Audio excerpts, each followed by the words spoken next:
The evidence seems to indicate that you're watching Dolly Vision.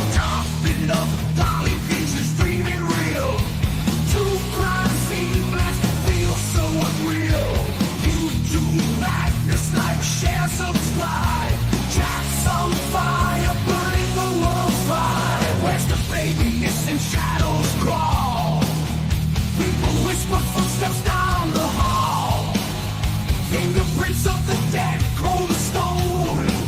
He's got the scoop, best around town known. Dolly Vision headlines, King the Beat.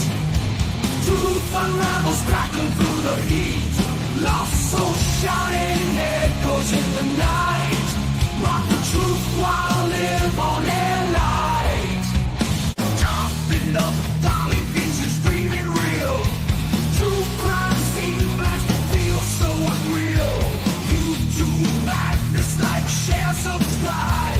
Jack's on fire, burning the world's fire. Where's the baby? Missing shadows crawl. People whisper footsteps down the hall. Fingerprints of the dead, cold as stone. He's got the scoop, best around town known. Dolly Vision headlines, King the Beat. Truth unravels, crackling through the heat. Lost soul shouting, head goes in the night. Rock the truth while live on air light.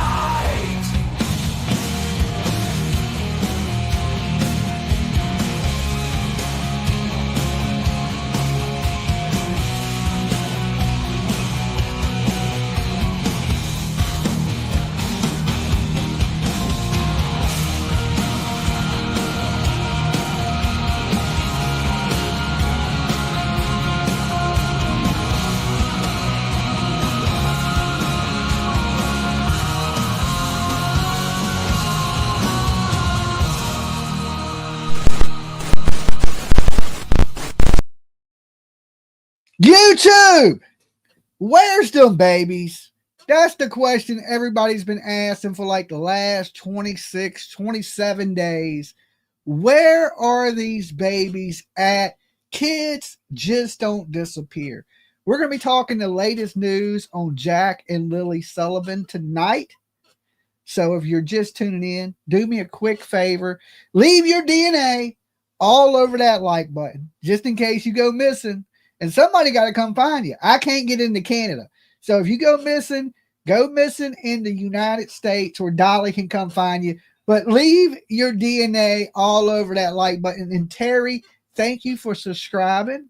You helping us hit 67,000 people. We just recently hit 66,000. So thank you to everybody who has been subbing up, ringing the bell for notifications. And of course, we got a huge contest. Well, not even a contest. We're doing a giveaway, right? At the end of August, we're giving away a brand new iPhone 16 to one of our lucky viewers. If you're subbed up, that's all you have to do. It's a random pick, and one of you guys will get blessed with a new cell phone, okay?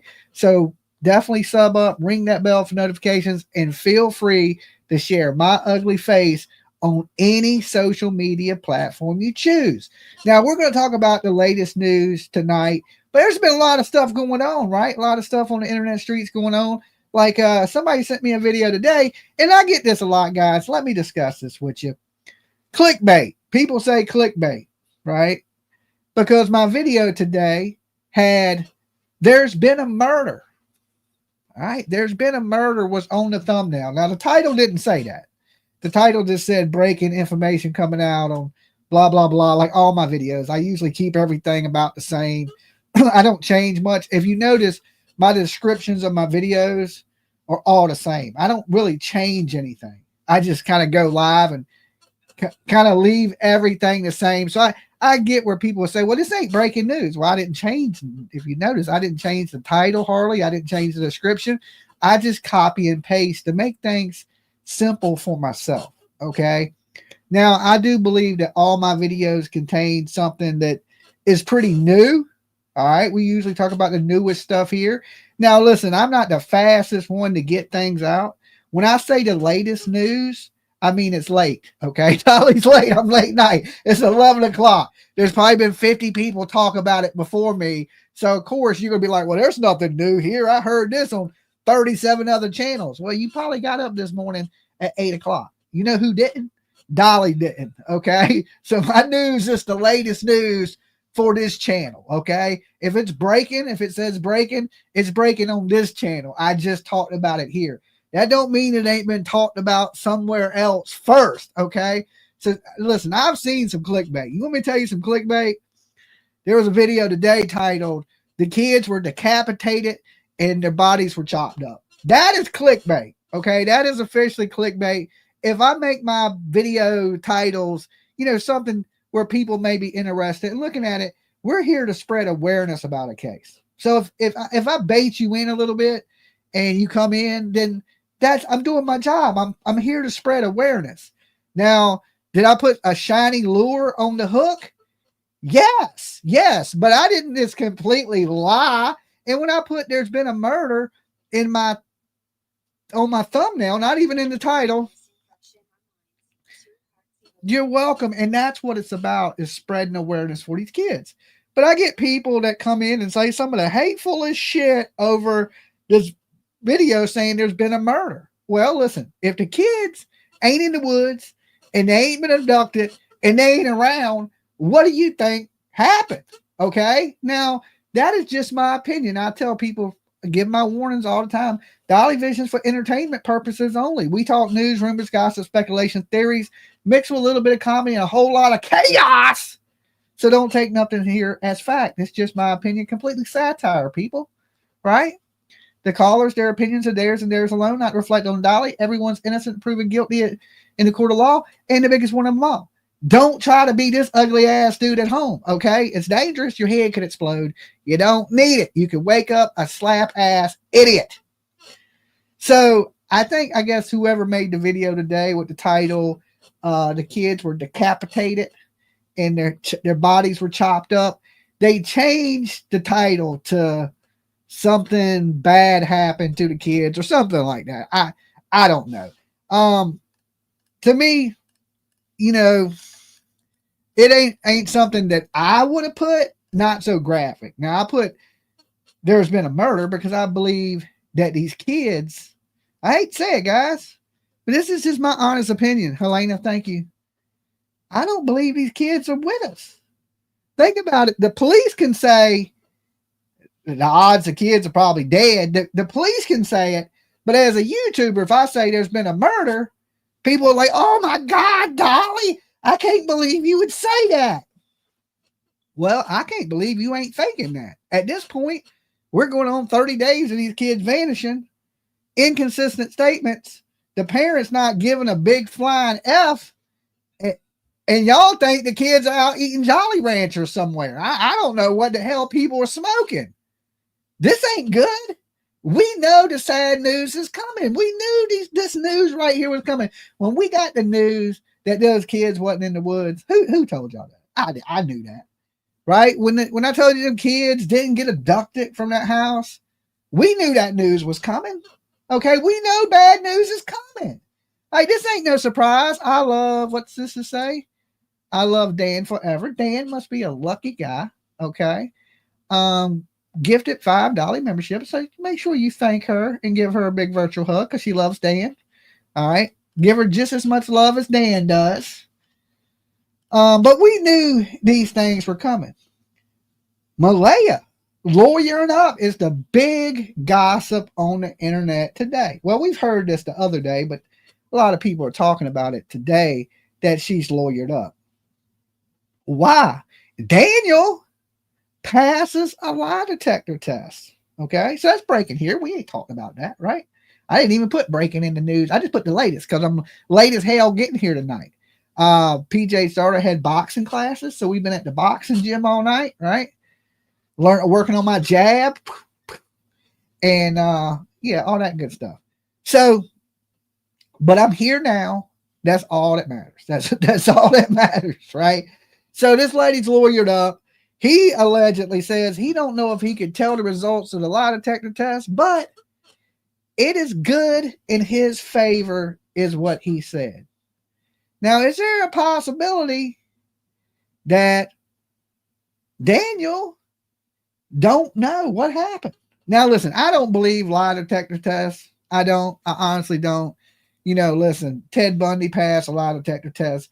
If you're a narcissist or you believe your own bullshit, you can pass these tests. There's a lot of people that have passed lie detector tests and failed. That's why they can't even use them in court. It's a good way to judge if they should investigate you more. If you fail it because you're nervous, they can tell you're nervous. But as far as using it against you, you can't use it in court because everybody knows it's totally bullshit, right? So, do we believe Daniel since he's passed this lie detector test? Now, listen, Katie Proudfoot, the case of Sebastian Rogers, Tennessee, she took a lie detector test in the very beginning, and nobody believed her.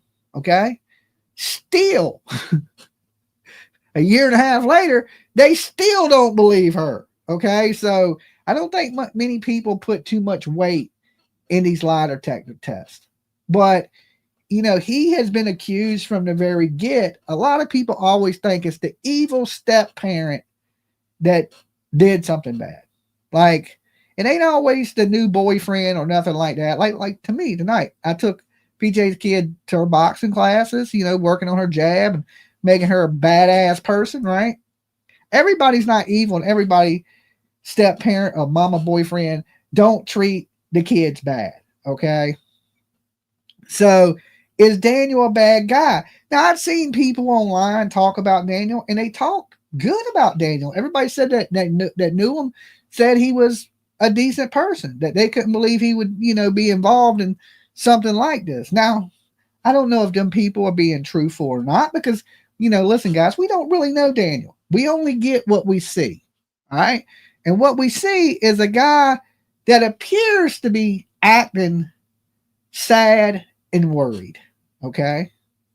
And I say acting because I haven't seen a real tear from Daniel yet. Now, is he sad and he just don't, ain't got a tear in his body? I mean, I don't know. It's hard to say because I never knew this guy before this happened. And we only have a little bit to judge these people off of. And, really, it's bad to judge people, but listen, we all do it. We all going to judge a little bit. We're all going to speculate a little bit. Because there's unanswered questions, right? There's a ton of unanswered questions. And when we have that, this is where this speculation starts to run absolutely wild, right? But at this point, Malaya has took off. She has lawyered up. She's not talking.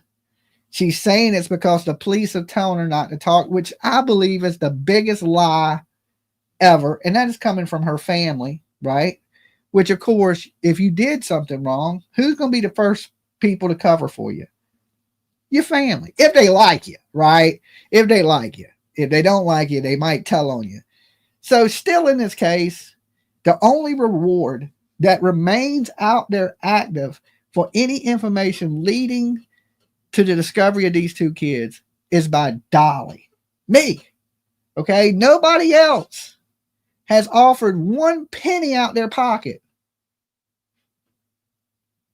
to help find these kids. No other YouTubers, no Crime Stoppers, the police, the family. And somebody wrote me today and said, Dolly, I told another YouTuber about your reward, and they said Dolly don't have $5,000. Dolly don't have it. Okay? Why would I say it if I didn't have it? Now, these same people, Dolly does run a business. We do fairly well on our soaps and lotions and merch, and I do have bills to pay. I'm not rich. I told people, I said, listen, I'll put up $5,000. It's going to wipe my savings out, right? I'm not rich. I'm not Mr. Beast. But I am not lying about this reward, okay? The reason they want to say I'm lying, other YouTubers, is because they don't want to pull out their wallet and contribute to it. Why didn't one of them go, well, you know what? If Dolly got 5, I got 5. Get a few of them to match my reward, and we would have a bigger reward, better chances of somebody coming forward and telling us what happened to these kids. Okay? Now, Dolly could pull the cash out and show it to you, but it's in plastic. Okay. It's on my ATM card. It's there. It's there. Okay. I promise you that reward is real as shit. If I was going to fake a reward, guys, let me tell you this. Wouldn't I say I got $25,000 or $50,000 or I got $100,000 if you I don't have that. I don't. Do I have 5Gs? I got 5Gs for information leading to where these kids are. I mean, I know it's not a lot. It's not. Right? To some people, it must sound like a lot because they're like, oh, he ain't got $5,000. You know, guys, listen, everything I have is nice. I don't live in a fucking shack and a cardboard box. And, I have nice things and I don't blow money. I don't go out clubbing. I don't go out drinking. I don't do these things. My hobby is YouTubing with you guys. What I spend my money on? My family, my kid, PJ, her kid. That I'm a family dude. Okay, I'm born as hell. The most excitement you get is from me on YouTube, right? But I promise you guys this: people just want to hate, but match my reward. Let's bring some answers as a community to these kids. Why ain't nobody else offering nothing out here? It blows my mind. You would think the family would be offering a reward. Nothing for these kids. Do they really want these kids found? If you did, it seems like you would be working harder to try to find these kids, getting out there searching, raising hell, screaming from the rooftops. Listen, if my kid was missing, I would give you everything I had. Everything. You can take everything I got. You want the slingshot, you want the Corvette, you take the house, take it all, right? Wipe the bank. Here's my ATM card. I'd give you everything I owned. My kid is that important to me. And I would hope that your kids are that important to you too, right? Now, I don't know about these other people out here, YouTubers. They must not even like their fucking kids. I don't know, but I would give it all up. And I would give a portion of it up to help somebody else get justice for their kid. Now, 10 years ago, would I have done that? Oh, hell no. But let me tell you this. 10 years, you age quick. All right. I'm old and soft. I cry at sad movies and shit now. I just got a bleeding heart these days. 10 years ago, that shit was cast in steel. You couldn't get to it if you tried. Now, at this day, it's just right out there in the open. You can stab me right in the heart. Everything makes me sad. I feel sorry for fucking everybody. It's just the way I am. And that's the absolute truth. But I'm not in a contest with any of these people because, one, if it was, I would win anyway. I'm a natural winner. It's just what I do. I'm kidding, guys. Right? Like, I don't know if they can't take my sense of humor. I joke around a little bit, so nobody really wants to take me super serious when really I'm serious about these missing kids. I'm not kidding.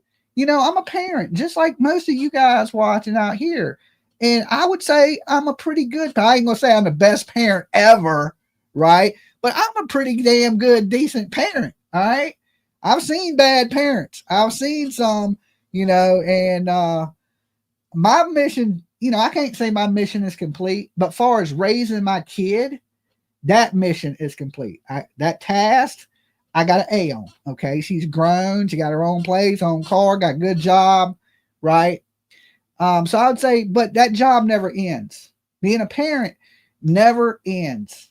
Right. You think when you have a kid, okay, well, she's going to move out one day, and then I'll get my freedom back and, all that good stuff. No, that don't happen. Then you got a dog sit. Then you're her psychiatrist. Then you're her Uber. I got to take her to the doctor for her eyes. So as a parent, your job never ends. It's forever when you have a kid. Now, if you don't want to be a parent forever, and I mean forever, ever, like Outcast would say, then don't have kids. Okay? Don't have kids if you're not ready to be a parent for the rest of your life. Because that's the sentence you get when you have a child, this is forever. And like I said, I look at my kid as an extension of me, and I can never understand how any of these women can hurt their kids. I just do not get it. I just, and I mean, I know it happens because who's dealt with more baby killers than me in person, right? Because I go to these crime scenes, I deal with these people, and I still I know it happens. I just still to this day, after 4 years, cannot understand how women do this.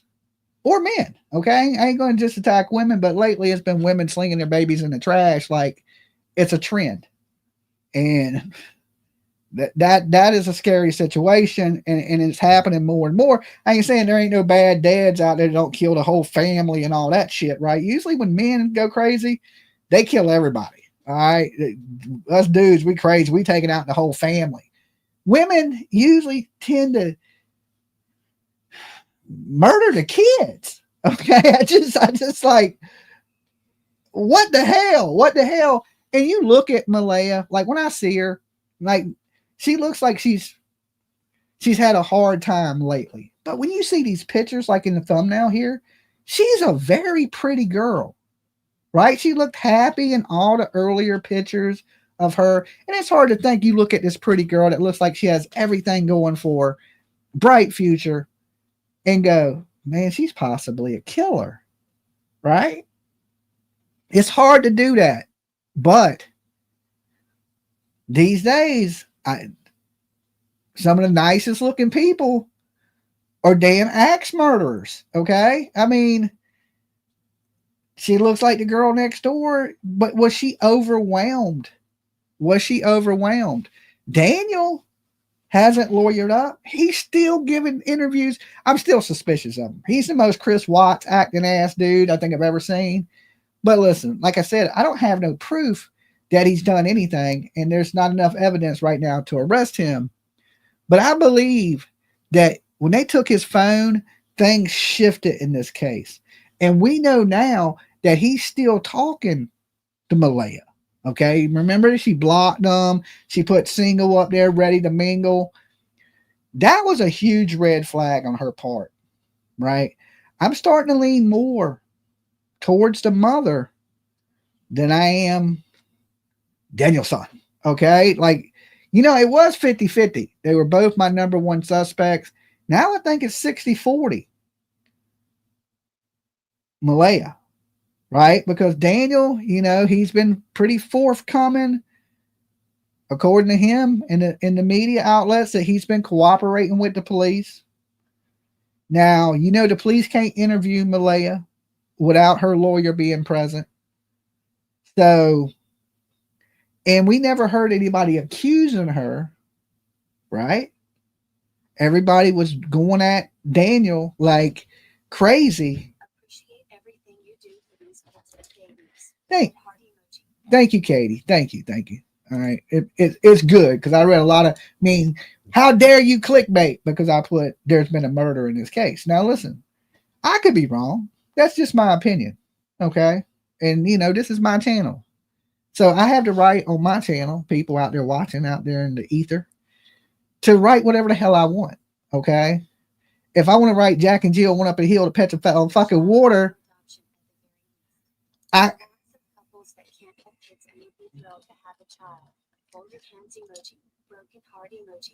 Absolutely. If you can't handle a child, give that child up to a family that will love and care for that kid and give it a good life. All right. But people, they're selfish and they're like, well, I don't want the kid. I don't want nobody else to have my kid. And they do these horrible things. Or, like, I hate to compare Malaya to Leilani Simon, but I'm going to do it. Is, they have kids with men they don't like. Okay. Or they were in love with, and then something went wrong, and then they hate the baby daddy. Okay. Hate their ass. They wouldn't put you out if you were on fire. And then when they look at these children, and it's just like your kids. Like when I look at my daughter, I see her mama. Okay. I see a mixture of me and her mama. Now I don't hate her mama, but I see her mama in her, and some of her behavior and some of the ways she carries herself. And you see that it's the mixture of the two. And this is to say, if I hated her mama, right, which I don't, you're welcome. You know, I may take that out, like, you know, you hear people say you're just like your fucking mama or you're just like your dad as an insult. Okay. Well, at some point, you must have loved them people to have a kid with them. They wasn't but so damn bad, yet you had a kid with them, right? So some people see that in their kids and they hate it. They don't like it. They hate that person, and that kid reminds you of that person. And I feel like that was the case in the Quentin Simon case, because she treated her other good kids good, and she murdered Quentin. You know, took him and threw him in the trash like he was nothing, like he was just, you know, and it's come out that she couldn't stand her baby daddy, that one. She, you know, she liked the guy she was with, and that was the father of her new child. And she had 3 baby daddies, right? 3 kids, 3 baby daddies. And apparently the first guy she really loved and treated that kid good. And then, of course, Quentin was the second kid, and she couldn't stand his daddy, and she unalived him. And that dude had it bad. Bubba, his name was Bubba. His child was murdered. First his mama died. Then his child got murdered. Then his dad, while they were going through this, the murder of Quentin Simon, his dad was on the side of the road changing a tire, and he got hit by a car. Okay, and died. This man in a month lost his whole family. He lost his mom, his dad, and his child within a month. I was just thinking, man, somebody got some fucking voodoo doll or something. Like, that is horrible. Because usually when things like this go happening, I'll go talk to you or try to talk to you. And I had planned on trying to, you know, speak with him. But then his daddy got ran over, and I was like, nah, this dude, the last thing he needs is a YouTuber effing with him right now. Let this man have some peace and heal, because I couldn't even imagine something happening like that, right? But I just have this feeling that, you know, we hear so much about the biological dad, that he's a piece of shit, and his mother's out there speaking, but I haven't talked to the kids in 4 years. Like, you know, and they did this interview with the biological grandmother of a father that's not a father. That's a big old piece of shit. I can say that. You know what I'm saying? I'm an active father in my daughter's life, have been since he was a baby. You know, I don't know how any man couldn't want to be a part of their kid's life. It drives me crazy, because, you know, me myself, I had a father like that. I don't even know the guy. Never met him. So I go my whole life, you know, I'm probably 18 years old. I share this story with you, a little family history. I come in, and my mom's sitting at the table when she was alive, rest in peace to her. She was an angel, total angel. And she looks at me and she goes, do you want to meet your dad? Right? Because I'd never met him, never talked to him. In probably 18 years of my life, didn't even knew who he was, but never talked to him. You know what I'm saying? She said, look, he's very sick. He's in the hospital. He might not make it. Right? He might die. I looked right at her and said, oh, hell no. I don't care. I don't know that guy. Didn't know him. It never fazed me, never bothered me. Right? Because there's more to being a father than giving birth to somebody. You know, anybody can donate some sperm and all kind of babies. There's a documentary on Netflix where this one dude got like 300 kids. But does that make him a father? Not at all. Right? So to me, it never fazed me. It never bothered me. I never cared. I don't know this guy. So somebody that never give me any of his time, right? Just because he's sick, I should give him mine? Absolutely not. He gets the same thing that I got. Nothing. You get nothing, bro. You know what I'm saying? My mom was my mom, and my dad, she did a great job. I didn't need his ass anyway, right? So I wasn't going to give him that. And so when I see, you know, this dude's mama talking, I'm like, listen, that's great and all, but y'all ain't a part of these kids' life. Y'all don't know these kids. You know, so if you don't know them, that's like my father speaking on me. Dude, you don't fucking know me, right? You never knew me. So why would any of you or your family come out and speak on me? Now, later on, I did find out I had some brothers, and I did speak with them after my father died. But they're half brothers. It was weird because one of them has the exact same name as me. Like, we got the same name. And it was like, I don't know if some things are weird. Like, you know, it was funny because I'm a CDL driver. I got a Class A CDL. So I find that I have a brother, and his name is Jimmy. For you guys that don't know, my name is not Dolly. It's Jimmy. And he has a CDL license, right? And at the time that I found him, I drive a like a 94 CJ Jeep, right? Old school. It's like the MacGyver Jeep. And I look on his page, and he drives the exact same Jeep. Okay. Exact same job. We're both working the same jobs, both driving the same vehicles, both got the same name. Right. And I'm like, is this some Twilight Zone shit or what? Right. So, but different people, totally different people. He's a drinker. He told me when I talked to him on the phone, and I'm like, yeah, I don't drink like that. I drink, but I'm not a drinker. But I guess it's something in, I don't know, in the wiring that makes people from the same bloodline kind of similar. I don't know. I just thought that was pretty freaky. But the moral of the story is this dad had no part in these kids' life. His mama. So they really shouldn't be, you know, even like somebody said, I don't care about her interview. What does she got to say that's important? If she ain't seen these kids in 4 years, what information could she have about the disappearance of these kids? And if her son and that woman's not together, she's not going to have nothing good to say about Malaya, right? You know that already. If they split up, it's going to be her fault, because you know there's 3 sides to every story. There's his side, her side, and the truth somewhere is in the middle. But this guy appears to be a fucking loser. Okay? I mean, he's locked up, house arrest, hasn't seen his kids in 4 years. I mean, that sounds like a keeper, right, ladies? You want me to hook you up? I'll give you his number. He's living with his mama. Okay, living with his mama. That's a winner right there. Let me tell you, chicken dinner, you get winner, chicken dinner. No, like, and so many people have been leaving comments of like, why ain't people looking into the biological father? Because he didn't care when the kids were alive. Or he didn't care at all enough to go see his kids. What makes you think he's going to kidnap kids that he don't want shit to do with? He don't want to pay child support, right? This guy, he don't even need a lie detector test because he's a piece of shit. He don't want kids. He don't want to be a father.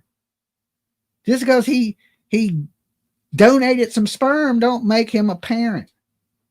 So, in whatever went on in this home, and we know at this point that whatever transpired in this house has led to the disappearance of these kids. It ain't no outside forces at play. Much as people want to, you know, they want to say those things. Oh, what about the biological father? What about the bus driver? Like the bus driver's just running around kidnapping kids on his free time. Yeah, it's called, I was getting to the point. If you want to do the show, Jay, do you want to come up here and do this? You think it's that easy? I thought I made plenty of points that I was getting to in this, right? I thought I made plenty of points. You tuned into me. I didn't tune into you. And you can take your $2, and if you don't like it, and turn it sideways and shove it right up your ass. Okay? Sit back, shut up, eat your popcorn. Okay?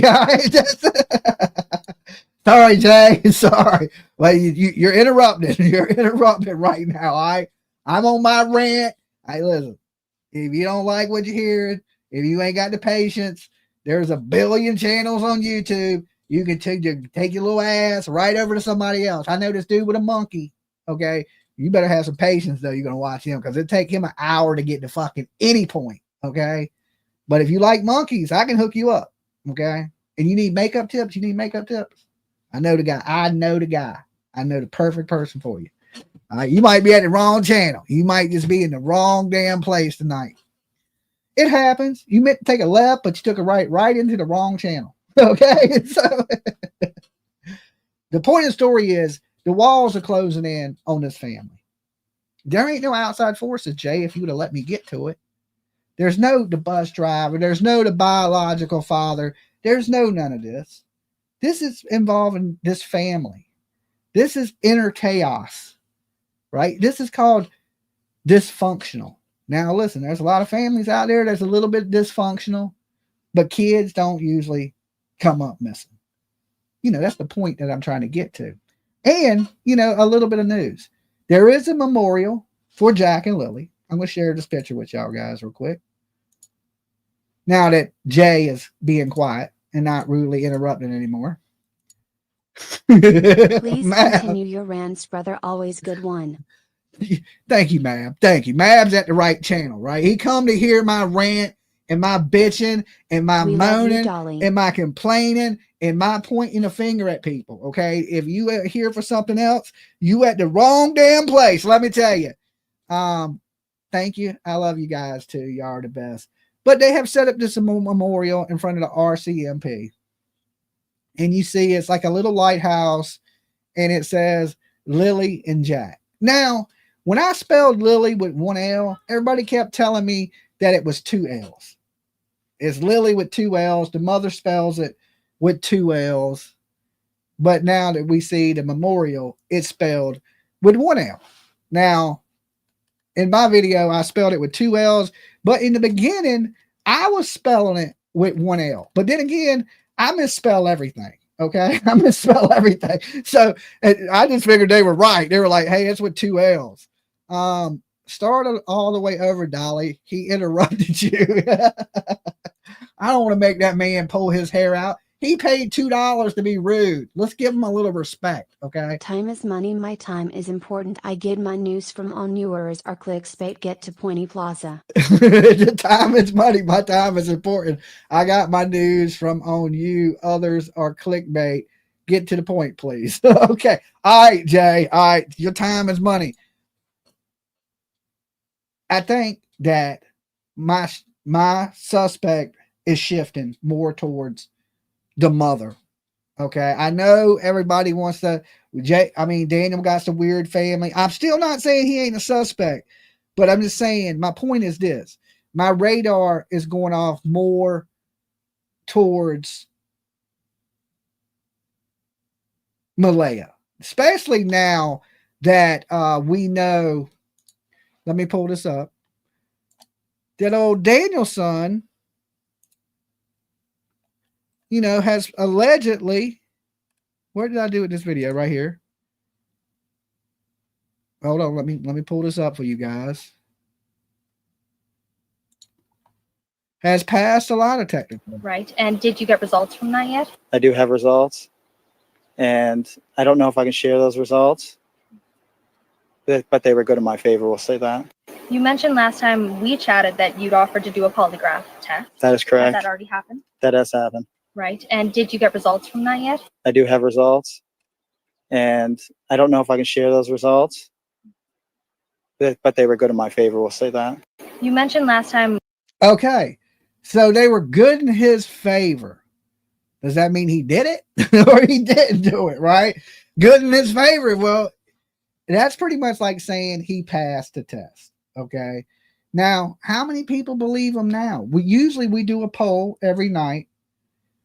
I want to ask you guys this, but I'm going to need you first to like the video because I don't even think we hit 1,000 likes yet. We got 1,800 people, 1,900 people in the room. How many people with Daniel passing the lie detector test still think Daniel is responsible? I want you to press 1 in the chat room after you like the video. Okay. 751. Awesome, guys. If you think Daniel still has something to do with it, I want you to press 1. If you think he don't, I want you to press 2. Heather, whatever says 1. Ren says 1. Pam, I just did. Almost forgot a lot. Pac-Man 1. Jess says 1. Pia, is that how you say it? Pia. 1. I see a 2. True Crime Jessica says 2. I see some 2s tonight, okay? So people are starting to change their minds a little bit about Daniel. I ain't completely changed my mind on him. I'm still going to be honest. I'm still suspicious, but I'm seeing more 2s. right there. Some people believe in these lie detector tests. They believe you pass this test, there's no way you could do it. Now, that's probably the only test my dumb ass could pass is a lie detector test. If it has 10 questions on it, just know I'm missing at least 7. Okay, I'm missing at least 7. 1, both parents are sus. Do we know for sure he took one? Yes, he took one. I mean, I'm pretty positive of that. I mean, I didn't see him do it, but I'm pretty sure that they were bringing in somebody to do the test because they don't have a lot of tests that go down in Canada. So they were bringing people in for this test, and he's passed. He aced the test, right? According to him. Now, we ain't heard from the RCMP, right? But they're not out here saying he failed a test, but Canadian police, they don't give you much. But I do believe they have been dropping us clues without directly dropping clues to the sleuths, right? You know, in the very beginning, they took his phone. 7 days in, they scaled back the search. Then they said, well, we want to look at certain locations around the house because I believe his phone may have gave them some type of clue to he was in certain areas around the house, right? Because, you know, they can pinpoint you pretty damn close within 100 feet of where you're at with your cell phones. All right, them cell phones, they're basically just telling Mommy you. number 2 too quaint and left without kids. I'm a dad, and if my kid's missing would take more than sauce and law threatening me to make me leaves. Jay, I absolutely agree with you. Like if you was to tell me you can't go out in those woods and search for your kid, I'd be like, look, you can either come with me and help me, or you better arrest me now because I don't give a damn what you say. One, you ain't the boss of me. All right, I live in America. We got freedoms here. I go wherever the fuck I want to go. You can't tell me if you try to make me stay somewhere against my will and you're not arresting me in the States, that's kidnapping, right? You get out my way or you're going to be the one going to jail. I have the right of free will to go wherever I want to go. As long as I ain't breaking any laws like trespassing on private property after I've been told not to be there. But even then, you have to be told you can't trespass. They can't just trespass you. They got to tell you you're trespassing. And then if you go back, you're trespassing. So you can't hold me hostage. I'm going to be looking for my kid. And even if I hated my baby's mama, hated her. Look, we're going to work this out till we find our kid. Then we can go back to hating each other. But yeah, it's their behavior is suspicious from the beginning. And it's like this in other cases. And some people say, well, Dolly, you know, behavior is not a clue. Yes, it is. A normal person is going to act normal, right? They're going to cry. They're going to be sad. They're going to be upset. They're going to be doing everything they can to find their kids. We're not seeing that in this case. We're not seeing it in Tennessee either. But we definitely are not seeing it in this case.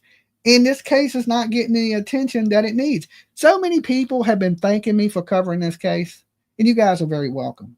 When really the media should be doing this, right? So whatever YouTubers can do to draw some attention to it, I ain't mad at you, right? If you clickbaiting a little bit, clickbait, get your views, bring awareness to this, because it's a double-edged sword. Sometimes people are doing bad to achieve good. All right. And if the good outweighs the bad, then I can live with it. You know, I wouldn't put they've been decapitated and chopped up in pieces, but I would make a, you know, compelling title to get people in so they see these kids. Believe it or not, guys, for all these people out here screaming clickbait, there's people out here that don't know who these kids are. I showed y'all that last night. I called my daughter and said, Tiff, do you know who Jack and Lily is? And she said, no, I ain't got a clue. I said, there are 2 kids missing out in Nova Scotia. And she said, I don't even know where Nova Scotia's at. Okay. Didn't even know where to fight. You know what? Before this, I knew it was in Canada, but I didn't know exactly where in Canada. So there's still people being educated to this. So you sucked them in a devious little way.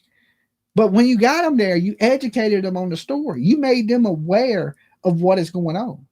So in cases like that, I think the good outweighs the bad. So you got clickbaited, but you learned about a missing kid. Are you mad that you learned about a missing kid? And if you're looking for breaking news, right, like up to the minute news, then you need to go to a major news source. YouTubers, hear it on the news, and then they report it. Okay. If you want it quicker than that, you need to go right to the source. Right? If you think you're going to hear it here first, now sometimes it's possible you may get something first from a YouTuber. I remember when DMX passed away. I reported that DMX was dead. I have a friend that is a music producer, and he's friends with the people that were with DMX. They told him DMX has passed away, and he told me. I reported it, and YouTube gave me a strike for reporting false information.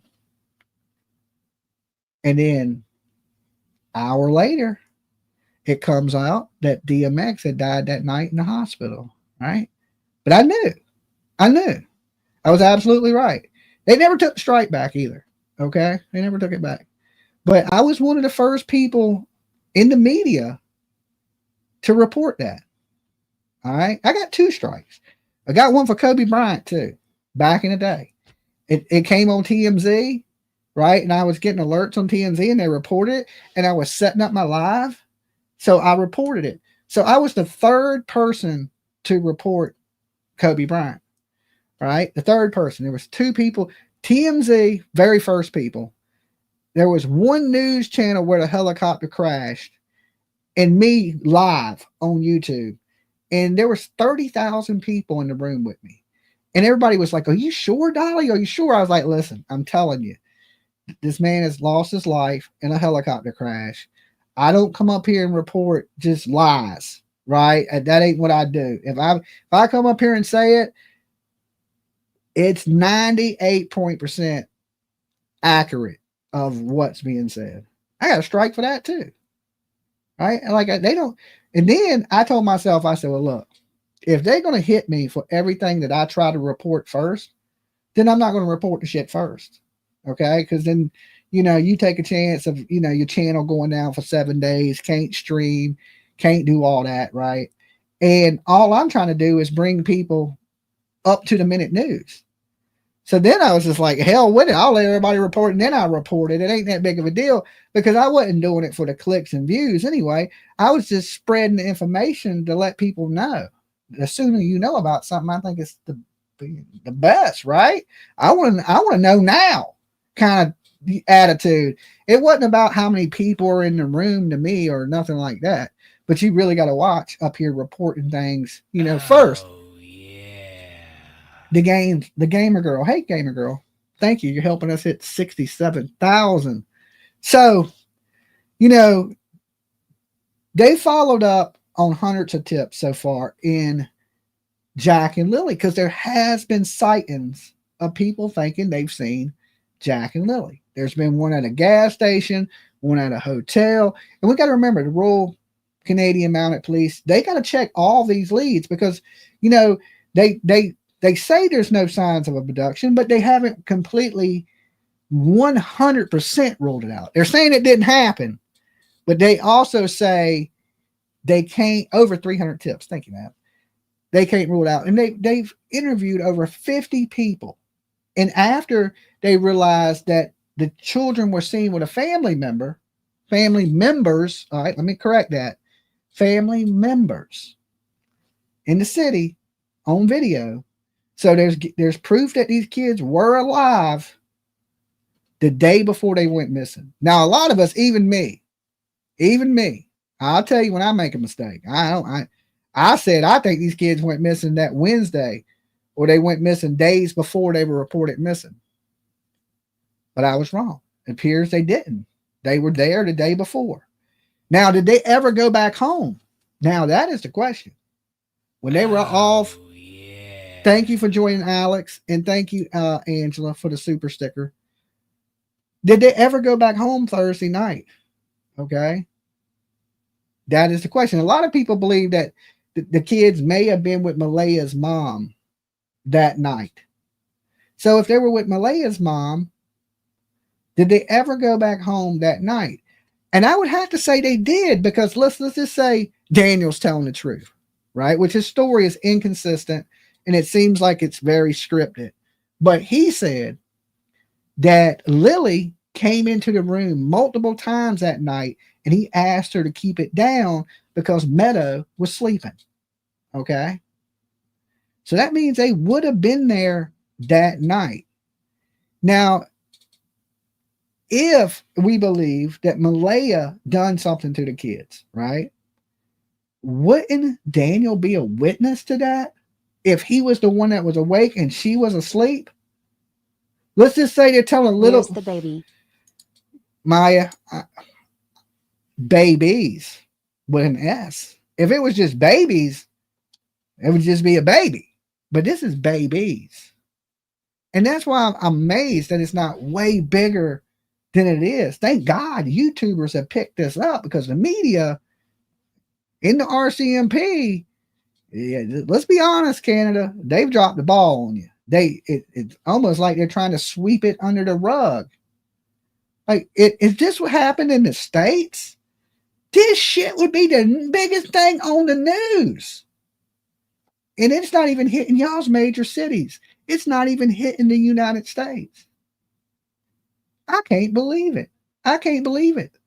All it takes is one blonde-haired, blue-eyed kid to go missing here in the States, and we will flip this bitch upside down. Okay? That's all it takes. That's it. People, they don't let it go. It'll be on every day. Nancy Grace be talking about it. Court TV talking about it. Banfield be talking about it. It'll be on America's Most Wanted. Canada is discreet. Yeah, but you can't be in these cases. You got to let the world know. And I don't care. Like I said, like even the dude that, said the kids got decapitated and chopped up today, I wish he would have worded it. I ain't mad that he clickbaited. Everybody on YouTube clickbait. Get the fuck over it. Okay? Everybody does. I ain't mad about that. He could have worded it a little bit different and still kept it compelling enough to make you go, I wonder what this video is about. And then when you click on it, you're going to learn about these kids. And I think that's the good, when the good outweighs the bad. But he probably shouldn't have put their heads got chopped off. It's like, y'all remember that lady with the bullhorn, the crazy lady? I forget her name. Anybody remember her name? Anybody watch that lady? And she was saying in the Sebastian Rogers case that she believed that Chris, mutilated him, chopped him up, and threw his body out along the interstate as he traveled. Now, you could have just said, hey, I think the kid is not with us. The kid's unalive. The kid's is deceased. But when you start getting graphically explaining like how you think the kids listen, I said I think there's been a murder. I didn't go into graphics, okay? That's different. That's a little bit different to me. I'm like, damn, did you have to paint such a picture? Okay. You could get your point across without all the fucking details. Okay. We don't need that much detail in the story to know that you believe the kid ain't alive. All right. Like, I think when I said there's been a murder, I think people get the point that I don't think these kids are with us anymore. Right. Like, what if I would have went into like, I just don't even want to say it because it's horrible. Because we honestly, and I always tell people, look, I'm suspicious of the parents, but I don't know for a fact that these parents did anything. So, at least half of them, or maybe all of them. At this point, I hope the police got something. I truly do, because I want answer for this. And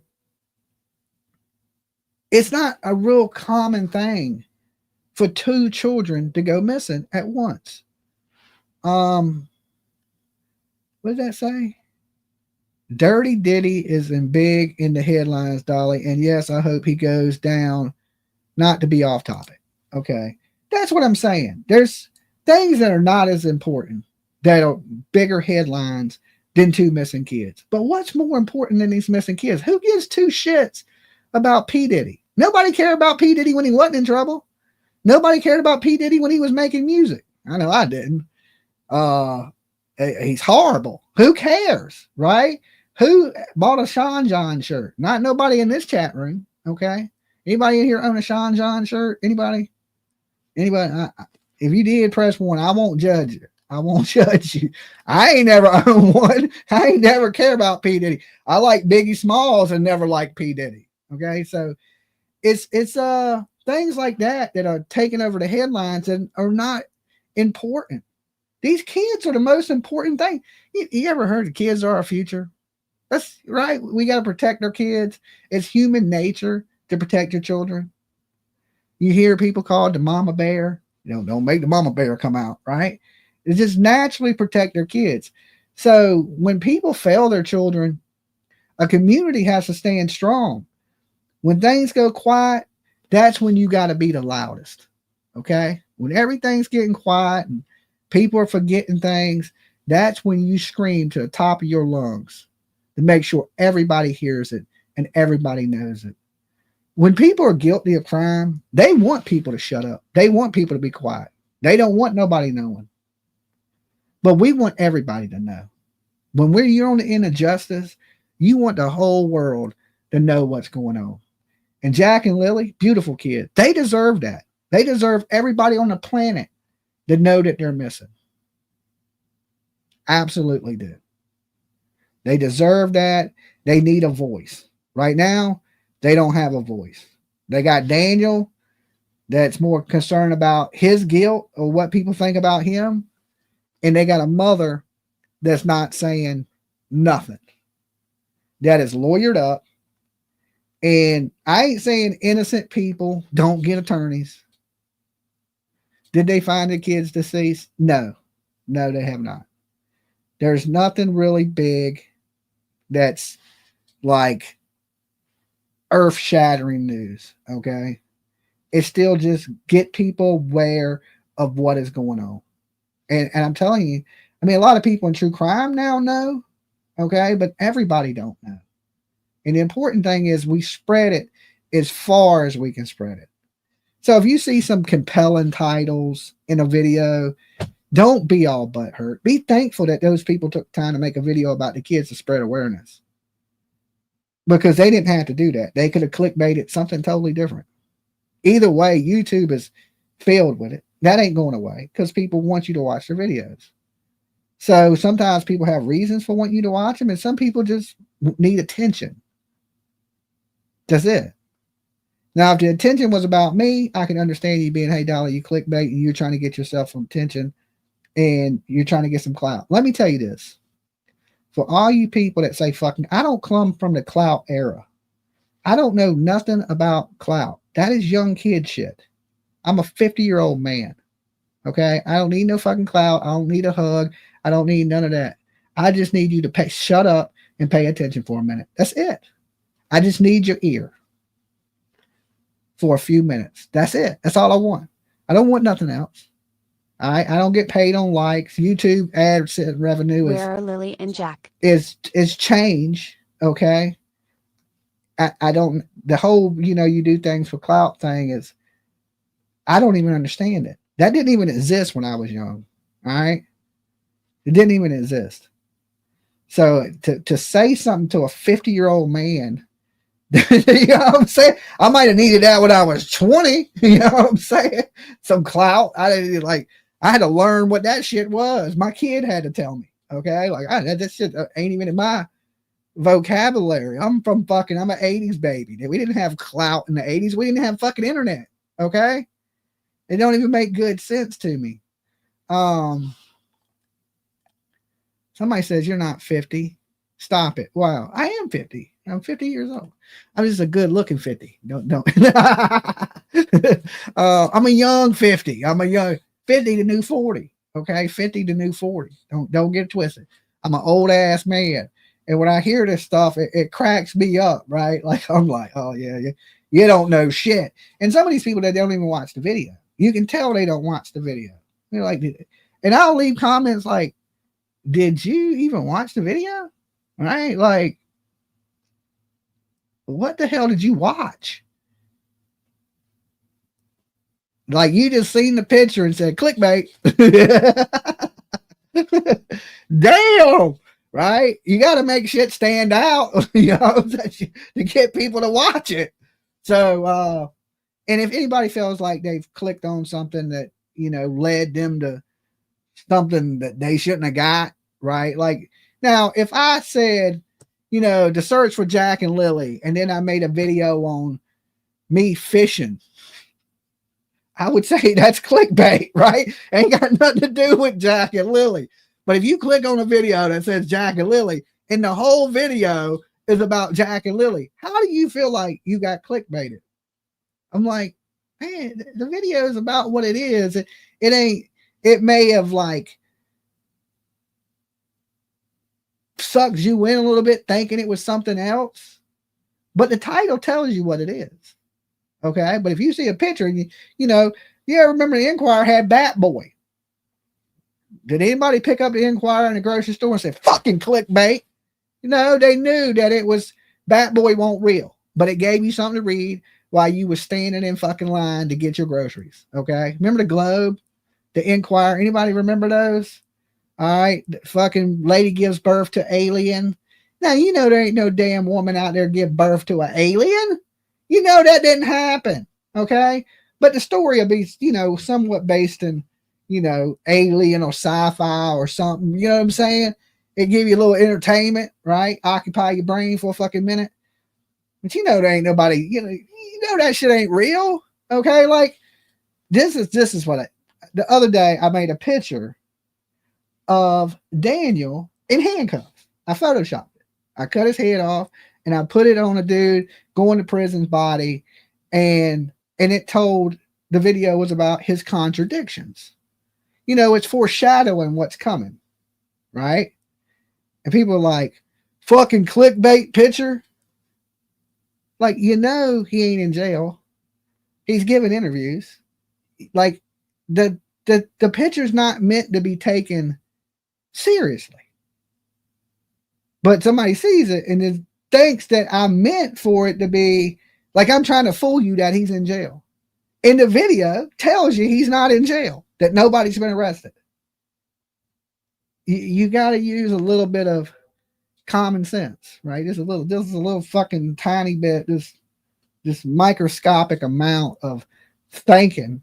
And then right there when they leave something, I know they didn't watch the video, right? Because if you watch the video, it would explain to you that nobody's been arrested, that we believe this man is suspicious, and these are his inconsistent statements that he said. People can't get past the damn thumbnail to get to that point. It's insane. It's insane. So I'm going to open up the phone lines tonight. I want to know what you guys think about the new developments that, you know, family members were with the kids the day before they went missing, that Malaya has lawyered up. Is she did that because she's innocent, or is she guilty and she's covering up, and that's the reason she's not searching for her kids? That's the reason she's not begging for the safe return of her kids. She believed this was an abduction, right? Let's, you know, facts. But she never one time begged the abductor to release or return her kids. She never shed a tear, not in the public eye, not that we've seen. Okay. Daniel, a lot of inconsistencies. He has allegedly passed his lie detector's test. So there's a lot of new stuff tonight to discuss. All right. A lot of new stuff. Somebody will be like, damn, this was clickbait. How dare you, Dolly? You asshole, right? I'll save you the time. I understand. I get it. All right. But, you know, here's the same thing. When you say something mean to somebody, you need to think about this. What have you done to help before you say something mean to somebody that's trying to help? Right? At least make sure you've done more than they've done before you be hateful and mean to somebody that you don't even know. Okay. Just if you're out there watching this in future, just in case if you run across that situation, and just watch the video and go, does the good outweigh the bad? All right. Did they do something bad with good intent? Did they do something to make me watch it so they could spread a good positive message? Then if the answer is yeah, don't bitch. Okay? Don't bitch. Or make your own fucking video. All right? That's your options. That's your options. So let me throw the phone lines up. Give me 1 second. Let me get them open. Shouldn't take me long. Let me put the number up.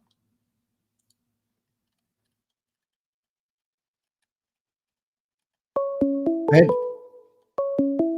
Team Rose. Let's see. Not Team Rose, but Rose from Virginia. I'm guessing. Dolly. Dolly. Map. I was close. Hello. What's up, Map?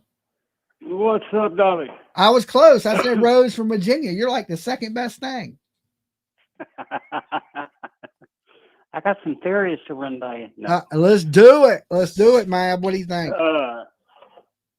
These kids, man, they just disappeared without a trace. Gone. Well, now there's a little bit of a trace. There were family members the day before, so that may be a little bit of Why trace. did it take so long to find that out? Because the parents are not being forthcoming like they should be. On the mother's side. On all sides, I think. I know there was an argument. Yes. And Danielson's mother kicked him off the property. Allegedly, yes. That she came out mad and was going off on Malaya and her mother and told Malaya to get her shit and get out the property. But it appears that I thought it was Daniel's property and his mother lived with him. I didn't know it was the other way around, that he's living with his mother.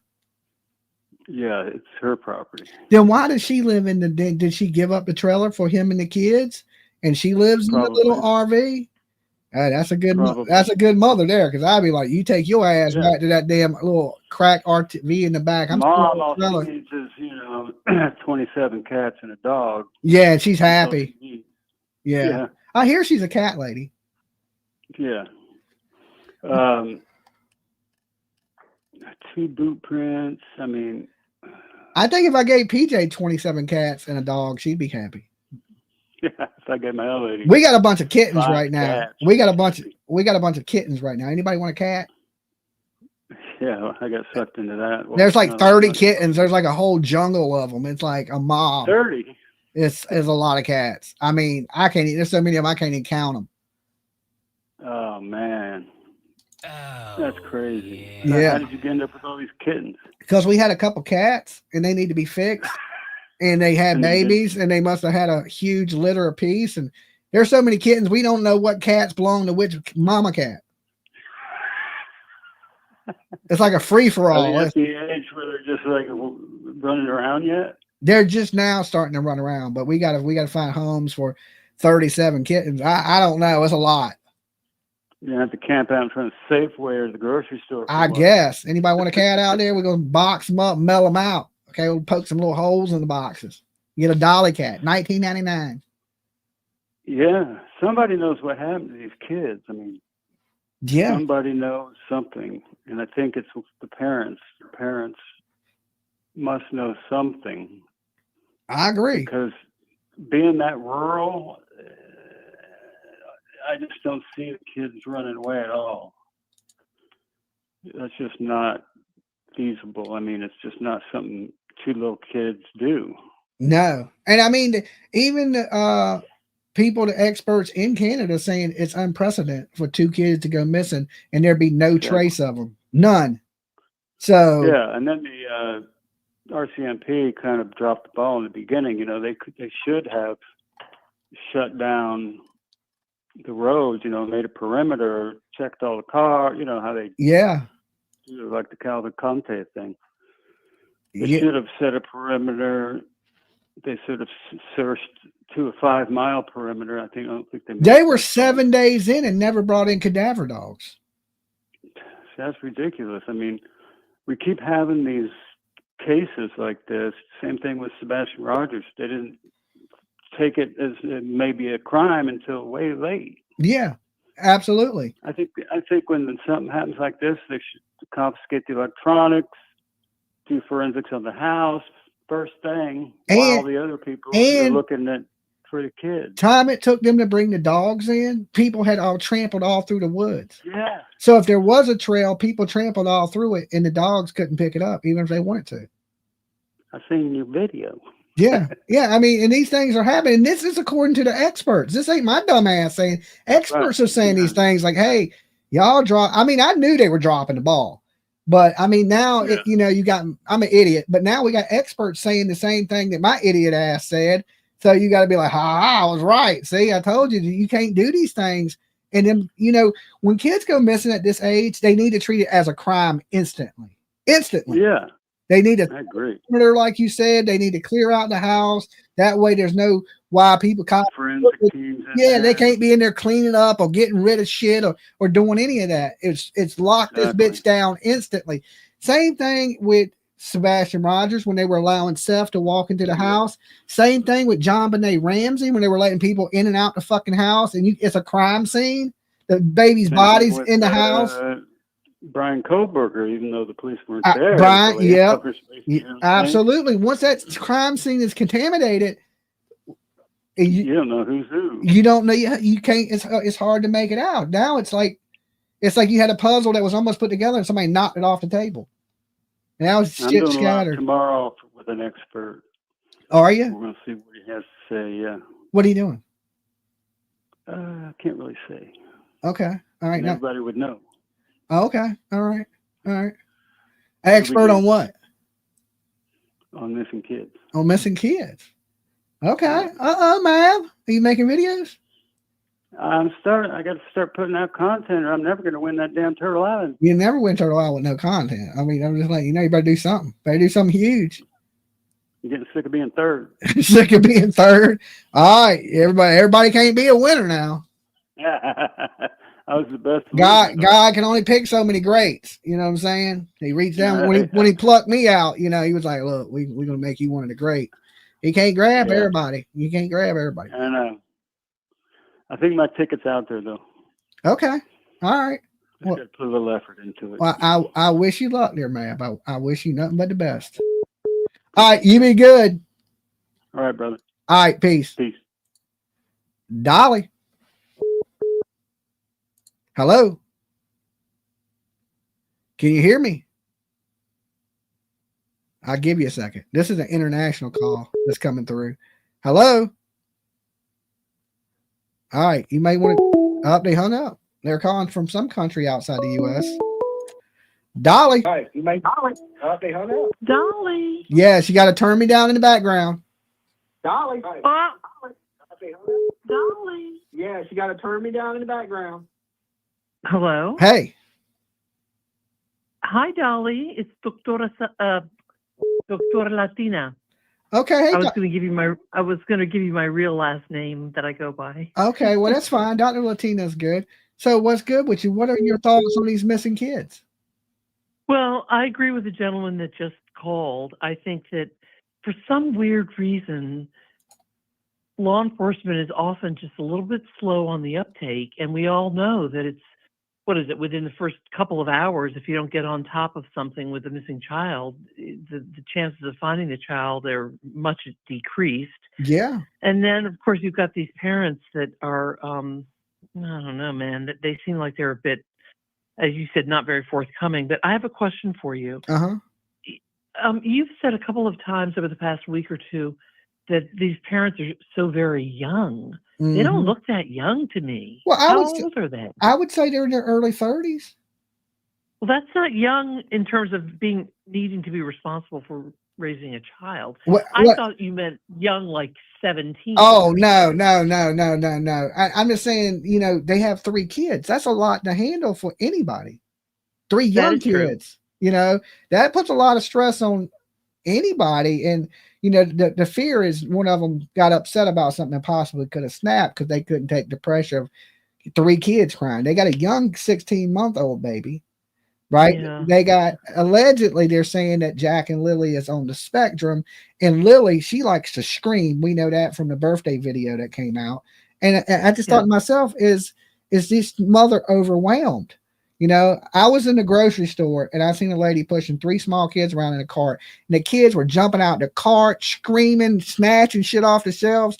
And when I looked at the mother, I felt sorry for her. I did. I just like, oh my God. Right. But I understand that people have kids in clumps like that so the kids can grow up, have a best friend, be friends, You know, I just think that's a lot on a parent not to space the kids out. That I know, I understand what you're saying. I was just curious to know. When you kept saying, "Oh, they're so young," and I looked at the pictures and thinking, "No, they're not." But I get what you're saying. I do understand what you're saying. I think it's a shame. I'm just really tickled that, but not tickled about that. But I'm tickled that you have, been focusing on a Canadian case. I said this a couple weeks ago, just because I think it kind of helps your community, your channel, to sort of broaden out and get more people internationally involved in such cases. Absolutely. And I like that. I like Absolutely. know. And so when we talk about a kid in the future, it's going to reach farther. It's going to reach into Canada. It's going to reach into the UK. It'll start reaching these places that we need it to reach, because when we put these messages out, we want them to be global. We want everybody in the world. Exacto. We want everybody to know about Jack and Lily. It don't matter where the kids are from. It matters that something bad has happened to these kids and the world needs to know about it. That's how I feel about it. I think it shines a light on two things. Number one is that, as you said at the beginning of my little conversation with you here, that parents do get overwhelmed. Mm-hmm. So the fact that you're shining a light on the fact that maybe, okay, you were in the supermarket, you see a mother that's overwhelmed. Maybe these parents did. It gives other people an idea that, okay, I'm not the only one that's overwhelmed, but I better do something healthy with my children. Absolutely. Rather than hurting my There's children. no reason to reach out for help when you get overwhelmed. It's a normal thing. If you can't handle it, some ask people for don't help. want to reach out. Yeah, I know. But that's when we run into problems. You got to know that it's okay to be overwhelmed and that you need help. And when you need help, there's nothing wrong for asking for help. That's why, especially if you got a good family base. Now, everybody don't have that good family base, but if you do, there's nothing wrong with asking for help. Nobody's going to think less of you because you need a break from the kids. Every normal person needs a break every now and then. That is true. And the other thing I just wanted to mention before I hang up is just that I really love in late evenings tuning into you and PJ and listening, because you are very amusing and funny and comical, but you also have a very, very serious spiritual thread in your personality. And I just enjoy the balance, and not just hearing about negative things. And you know what I'm saying? You're a very optimistic person, and it really helps at the end of my very difficult days sometimes. Because I know this, the only person that can make your day bad is you. Exacto. No, that is, well, unless people treat you like dirt, but you got to allow that. You got to allow that. Like, I was with the kids today and they were all emo, and I was like, you set your mood. Ain't nobody, if you want to, I like to think of the glass as half full, not half empty. Right. I want us the best. I want to have a good day. And if I'm in good spirits, usually it lifts the spirits of people up around me. And well, I'm going to tell you that you and PJ definitely lift my spirits. I've been going through some changes in the past 6 months, and I'll tell you that you all have lifted my spirits more than a dozen times. Thank you. Thank you. So I hope your heart is healing and staying healed. I hope so too. Yes. No, but I think you said that you quit smoking. I could be wrong, but I feel like you did. Yes. So that's going to be a really good thing in your favor. Yeah. But anyway, I just wanted to say hello and goodbye. All right. You be good, Dr. Latina. It's good talking to you. God bless. All right. Okay. Bye. All right. Peace. Bye. Yeah, listen, guys, like, you are the creator of your own reality. Be happy. There's nothing to be miserable about. Life is beautiful. It's what I hate to go Joe Dirt on you, right? But life is what you make it. It's like a garden. Dig it. Okay. Dig it. Like, there's no reason to wake up pissed off, right? Like, when you wake up in the morning, you decide right that moment that if you're going to be in a bad mood, if you're going to be in a good mood, you really control how your day goes, right? And if you put off good energy, even the negative people around you, okay? If you put off enough good energy, it'll pick their spirits up. And that's what's kind of the situation today, And everybody's being emo, and I was like, am I the only person in good, in a good mood, right? Am I the only person in a good, like, I don't have nothing to be mad about. I'm absolutely blessed. I'm just like she said about my heart. I'm blessed to be here. Okay. And I remember that every day. And it's sad that I had to have a scare like I did where I'm in ICU clinging to my life to realize how beautiful and how wonderful life is. Okay. And you make it that way. Now there's a lot of misery in this world, right? There is. And I take these cases 100% seriously. I want these kids found just as much as each and every one of you. A lot of people don't get the joke, and I do. They're like, you're crying, you're freaking joking, right? But we talk about tragedy, right? I don't want the channel to be doom and gloom, right? And it could easily turn to that because there's not much good news in true crime, right? Let's be honest. A lot of these times when it ends, oh, she gave 20 memberships. Well, thank you, Dr. Latina. And if I missed something, guys, I'm sorry. I get to ranting and I get to talking and I'll be missing stuff. So if I missed your super chat or if I missed your gifted memberships, thank you, to everybody. Thank you. Even if you're just here or if you just like the video or you just dropping by to look at my ugly face. Thank you for being here with me tonight. We're sharing this time and space in the universe together right now. And I am thankful for each and every one of you. No matter if you donate, if you like, if you share.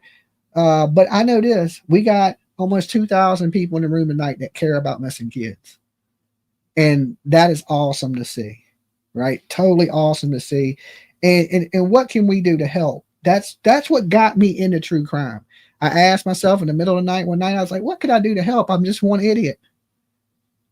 But I figured then I have a platform. People, for some reason, like to hear me talk. I don't know why. I question that myself, right? But they do. So I'm going to use my platform for something good. I want to spread awareness. I want to help people. I could have done anything. And I think I'd have been decently successful at whatever I chose to do on YouTube because I'm a pretty passionate person. You know, I put a lot into everything I do. And I'm a person of routine. Like I don't vary much. Like I do this in the morning, I do this in the afternoon, I do this in the night, and then it's rinse, repeat, right? It's the same thing. You know, every now and then I change it up, but it ain't very often. So let's continue to spread awareness. Let me open the phone lines back up because these kids are somewhere. And I believe that one of these parents still know what happened to these children. Dolly. Hello. Hey, Dolly. Hey. Hey, it's Shauna from Tennessee. Shauna. I've been away for a bit, but I just wanted to call in and send so much love to your mods, Rosemary, and everybody. I'm in the hospital right now. I'm fine, but I had a mild stroke. A stroke? Yeah, a mild stroke. I turned 51 on Monday and had a mild stroke on freaking Tuesday. Well, I know all about it. I turned 50, and the next day I had a heart attack. I know.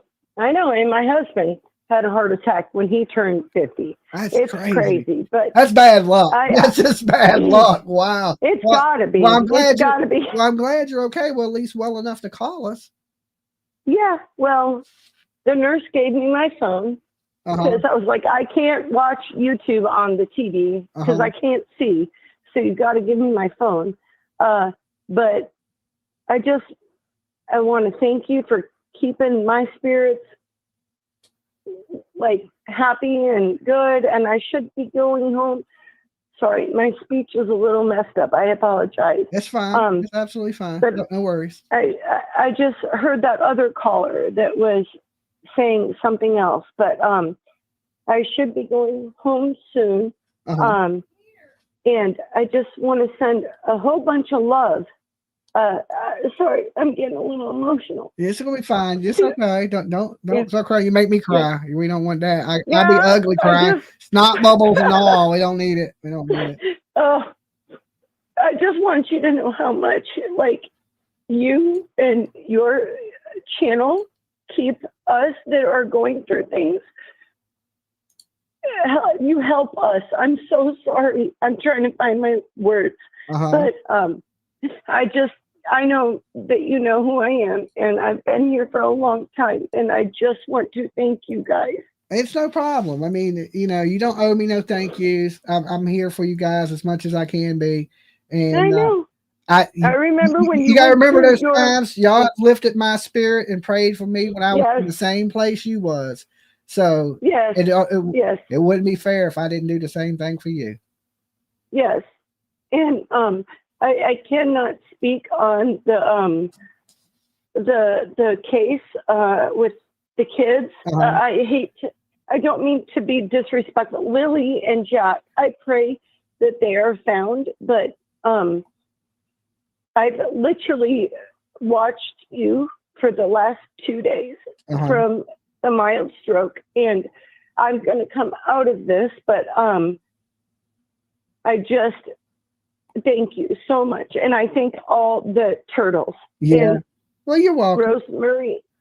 Definitely get you some rest, relax. And when you're feeling better, we'll be here. So just listen to your doctors and do what they tell you and try to take it easy. Don't worry yourself. Don't stress yourself. Everything's going to be okay. What they tell me. God got you, right? He does. Yes, he does. And if he wanted you gone, you would already be gone, but you're not. Absolutely. There's a reason. Yes, sir. There's a reason for that. Stay blessed. Yes, sir. Yes, sir. Okay. I just thank you so much. And I know that I've called in so many times, but they're telling me that, well, my nurse is actually right here now saying, keep going, keep talking, because you're doing better getting your speech. So anyway, I just appreciate you and love all of you. Okay, Shauna. We're praying for you. Get well. And like I said, we'll be here. We're thinking about you. Thank you. Thank you. God bless. All right. Bye-bye. Bye. Bye. All right, guys. That's, you know, I tell people all the time, love you, hug your loved ones, because you never know. Listen, there's one thing we're not promised is tomorrow. None of us. You know, you may be healthy as a horse. You know, I felt great. And I was watching Netflix and had a massive heart attack. A heart attack that kills most people. I felt great. I felt absolutely great.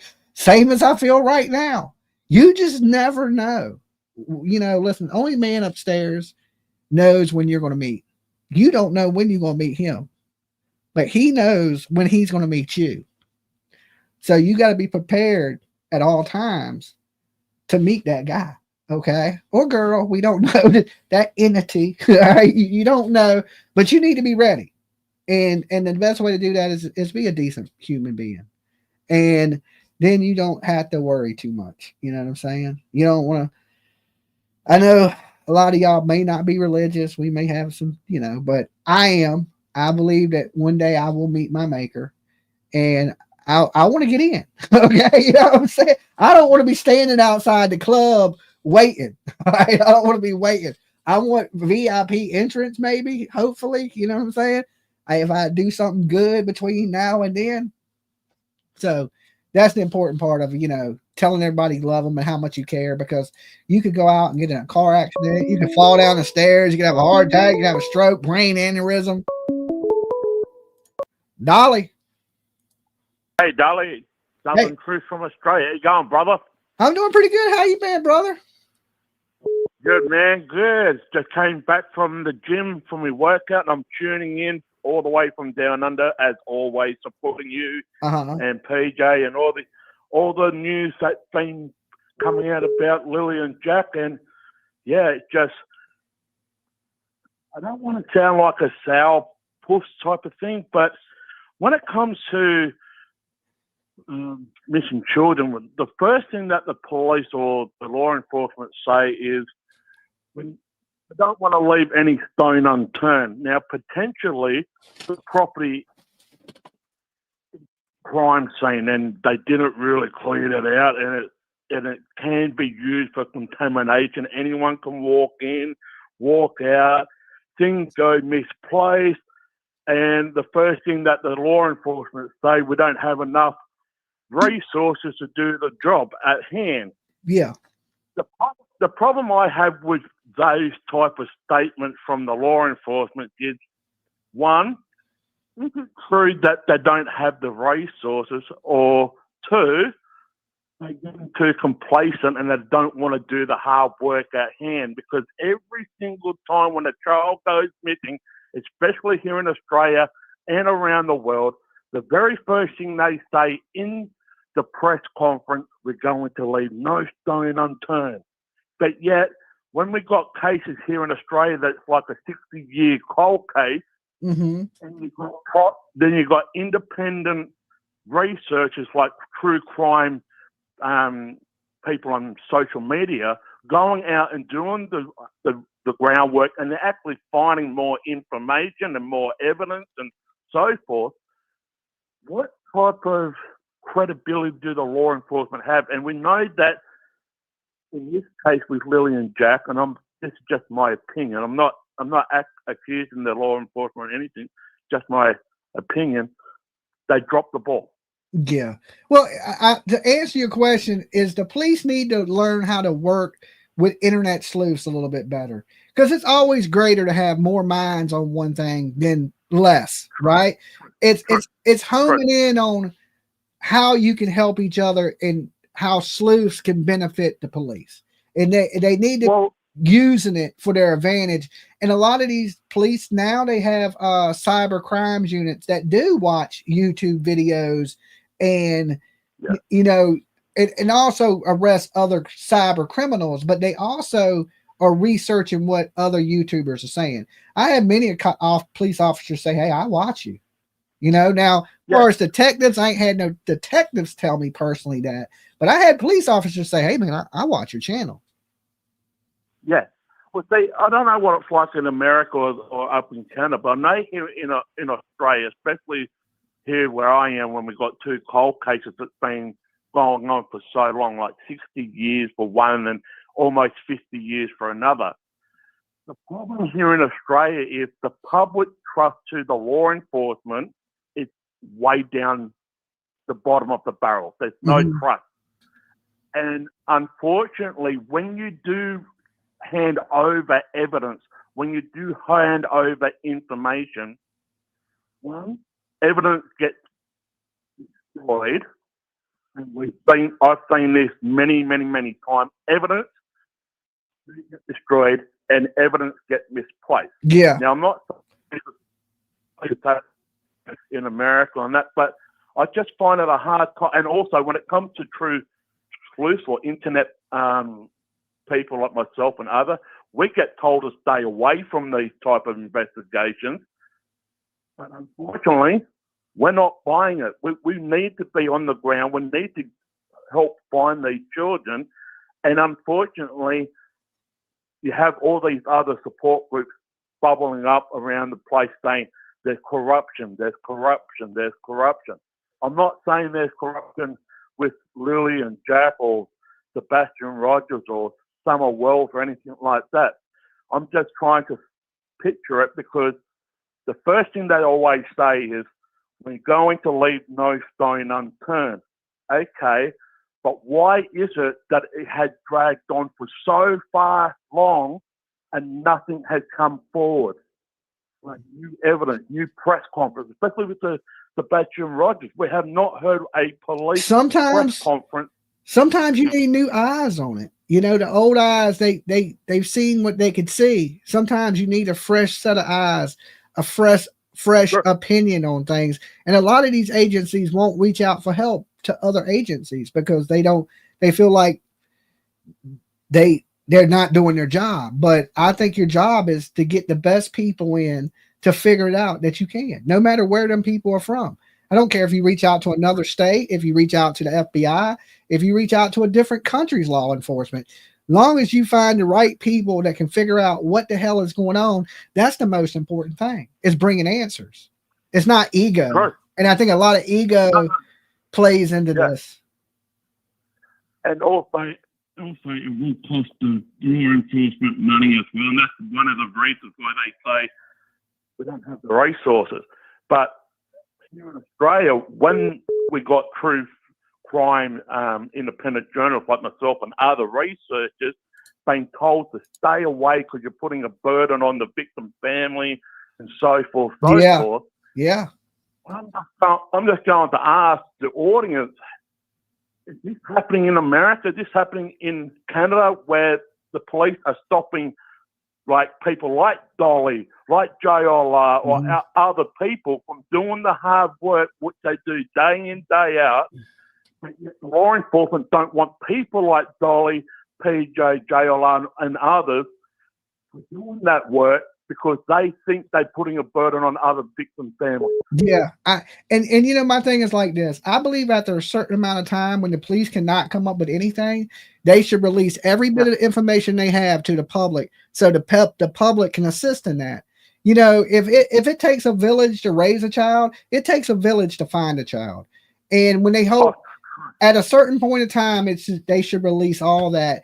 And I think that's where sleuths and police could work to help each other out. But hey, look, I want to appreciate you calling in and chopping it up with me, and I will talk to you next time. You will, and I'll put a snag on a barbie for you, mate. All right, my man, you be good. Peace. Peace. Let me touch on that real quick. I want to touch on that. Let me shut the phone line for 1 second. Right now, there's a divide between internet sleuths and the police. It's been this way for a while. The police look at it like you're in the way. All right. But some of us sleuths up here, we have years of knowledge. Okay. This is say you a new detective. Well, guess what? I ain't. I've been here doing this stuff for years. And that experience has to count for something. Now, I can't make an arrest. I can't do these things. But if the more brain power you have, the more likely you are to solve something. And, you know, he investigates a lot of cold cases. The caller he does from Australia. We talk all the time. And he's real frustrated with the fact that, you know, the police don't give you much. Kind of like Canada. They're not giving us much, right? But we're in our early investigation in Canada. I don't expect them to give you anything. Stay out the way. Give them time to figure it out, right? But when they can't, right? And right now they're doing the right thing. They're asking for help from the public. We need dash cameras. We need video cameras. They're asking the public for help. That's important. Now, at a certain time in these cold cases, like he's mentioning, we don't cover a lot of cold cases here. We cover recent and foul play cases. That's it. That's really all I cover here is recent and foul play. Every now and then I will mention a cold case or something like that, but that ain't really what we do here on Dolly Vision. But I truly believe this. Like I said, if they go 2 years and there's nothing, and they have a little bit of leads and they have a little bit of clues, they never release that to the public. I say at a certain level, they put those files online for all internet sleuths, right? Everybody. It goes to the collective. Right now, we got our own people on it, but as soon as our own people can't figure it out, let's give it to the collective. Let's give it to everybody. We don't know who out there may see something that person didn't see. Like I may notice small things and you may notice big things, but together we'll notice everything. And I think that's how it should work. And I think the police and what modern day internet sleuths, right? Some of us are basically detectives without a badge. You know, it is what it is. Some of us are really good at it and some of us ain't. So I think they should, you know, look through the internet and see who could be useful to their cases and maybe work with these people or give these people information.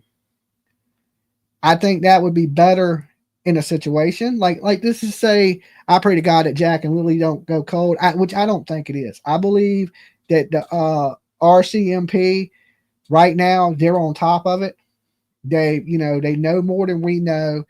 We got to have a little faith at first, right? Let's trust in the police. Even though they've dropped the ball, we've seen them drop the ball.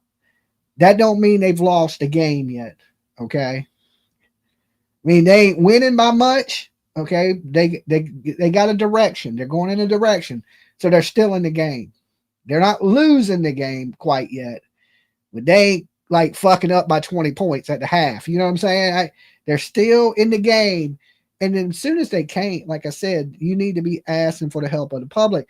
Another thing, they could have been a little more transparent with the family members or what they were seeing with the family. Well, what family member, just in case anybody else seen them? You know, what vehicle were they driving, just in case we know what vehicle to be looking out for. If we knew what car they were in, people would know if they seen that car anywhere else, especially in a rural area. You would remember it. So they're very limited on the information, and I just wish that would change. You know, like, I can understand they don't want to spook or let people know that they're on to them, because these people may run or they may destroy evidence. That's the important thing for keeping things to vest. You don't want evidence destroyed. You don't want them running. You don't want them, you know, getting rid of anything that you may have found. But the problem, though, is if you don't handle this as a crime in the very beginning, they've had plenty of time to do that already. And all their friends coming up to that house, to that trailer, that crime scene has been contaminated. Him sitting his brother on the four-wheeler, they're riding, you know, that could be running over footprints. That could be running over boot prints, not getting the dogs in the woods fast enough, letting people troll through the woods before the dogs got in there. Now you can't track, right? You didn't get cadaver dogs in for 7 days. By then, they may not smell the body. They've had time to clean up or do things to mask that scent. There's things that I believe they have done good. And 7 days, 3 weeks to start getting video footage? 3 weeks? Listen, in America, day one, we've been going around looking for door cameras, trail cams, and things like that. Day one. Okay, the one thing we did have in the Sebastian Rogers case is we had the video. Remember, that video has been out for fucking ever. And we don't, I mean, it's a Bigfoot video. We can't really tell what it is. But the cops were smart enough to go around and get the video footage. Even the sleuths, the internet sleuths, knew to get the video footage. All right. We had, what is it, the mob crew? He's been showing that one video for fucking a year and a half, staring at lights. Like, it's a light, bro. It's a light. It ain't changed in a year and a half. But he had it. And he been, you know what I'm saying? I'm just playing, but you know, he had these people have had these videos, and it seems like, you know, that's one example of you screwed the pooch on that one, right? Like, you should have been on top of this from day one. And would we be farther along? Possibly. I ain't saying we would, because, you know, it may not be nothing there. But if there was something there, you done gave, let's just say, the criminal or whoever's responsible a good head start, like a 3-week head start. And in 3 weeks, all kinds of things could have changed. You know, these kids could have been with us and something bad's happened to them within that 3-week period. And you had a big window of, you know, maybe recovering these kids that you didn't. But if you was a kidnapper, let's just say this, you're a kidnapper out there somewhere and the police are going, there's no signs of abduction. You're thinking, damn, I got away with this, right? If you were a kidnapper, you'd be like, oh, I'm in the clear. They're not even looking for me. You know, so you got to watch what you say unless you're 100% certain. And I believe that the RCMP are certain that them kids didn't go into that woods and them kids did not get abducted, even though they have made some mistakes that we can clearly see that would have been handled different here in the United States. And one, the United States would have had it on every media channel, right? Because we would want people to see these kids' face. That's not even happening in Canada. We got to change that. We got to change that. And if Canada can't do it by ourselves, they're our brothers and sisters, right? They're our neighbors. You know, here in America, what do? We look out for our neighbors. We take care of each other, right? And Canada is our neighbors. They're the closest country to us. We need to be looking out for our brothers and sisters in Canada. And that's the important that if they're not going to make noise about these kids being missing in Canada, we'll make that fucking noise right here in the United States, and we'll make it so loud that they hear us in Canada. We got to do something about this epidemic of kids going missing, kids being sold into sex trafficking. It's getting to a point to where it's all the time. It never stops. Right? Like, since I've started a true crime channel, I've always had something to talk about. That's too much crime. Okay. I mean, I enjoy true crime. Don't get me wrong, but there's too much of it. Just too much of it. Like, you know, some people, like I said, I only cover cases that I believe there's foul play. There's no way I could cover every missing kid. I couldn't. I mean, it's every day. It's every single day. And I'm just talking about in my state. There's a kid go missing from Virginia every day. North Carolina, South Carolina, Georgia, Florida. You're talking all these, so many kids. It's like 3,000 kids a day go missing in the United States. Like, there's no way I can cover all that. There's just no way. So you have to really pick the ones that go, okay, well, these ones stand out. This is definitely something's wrong.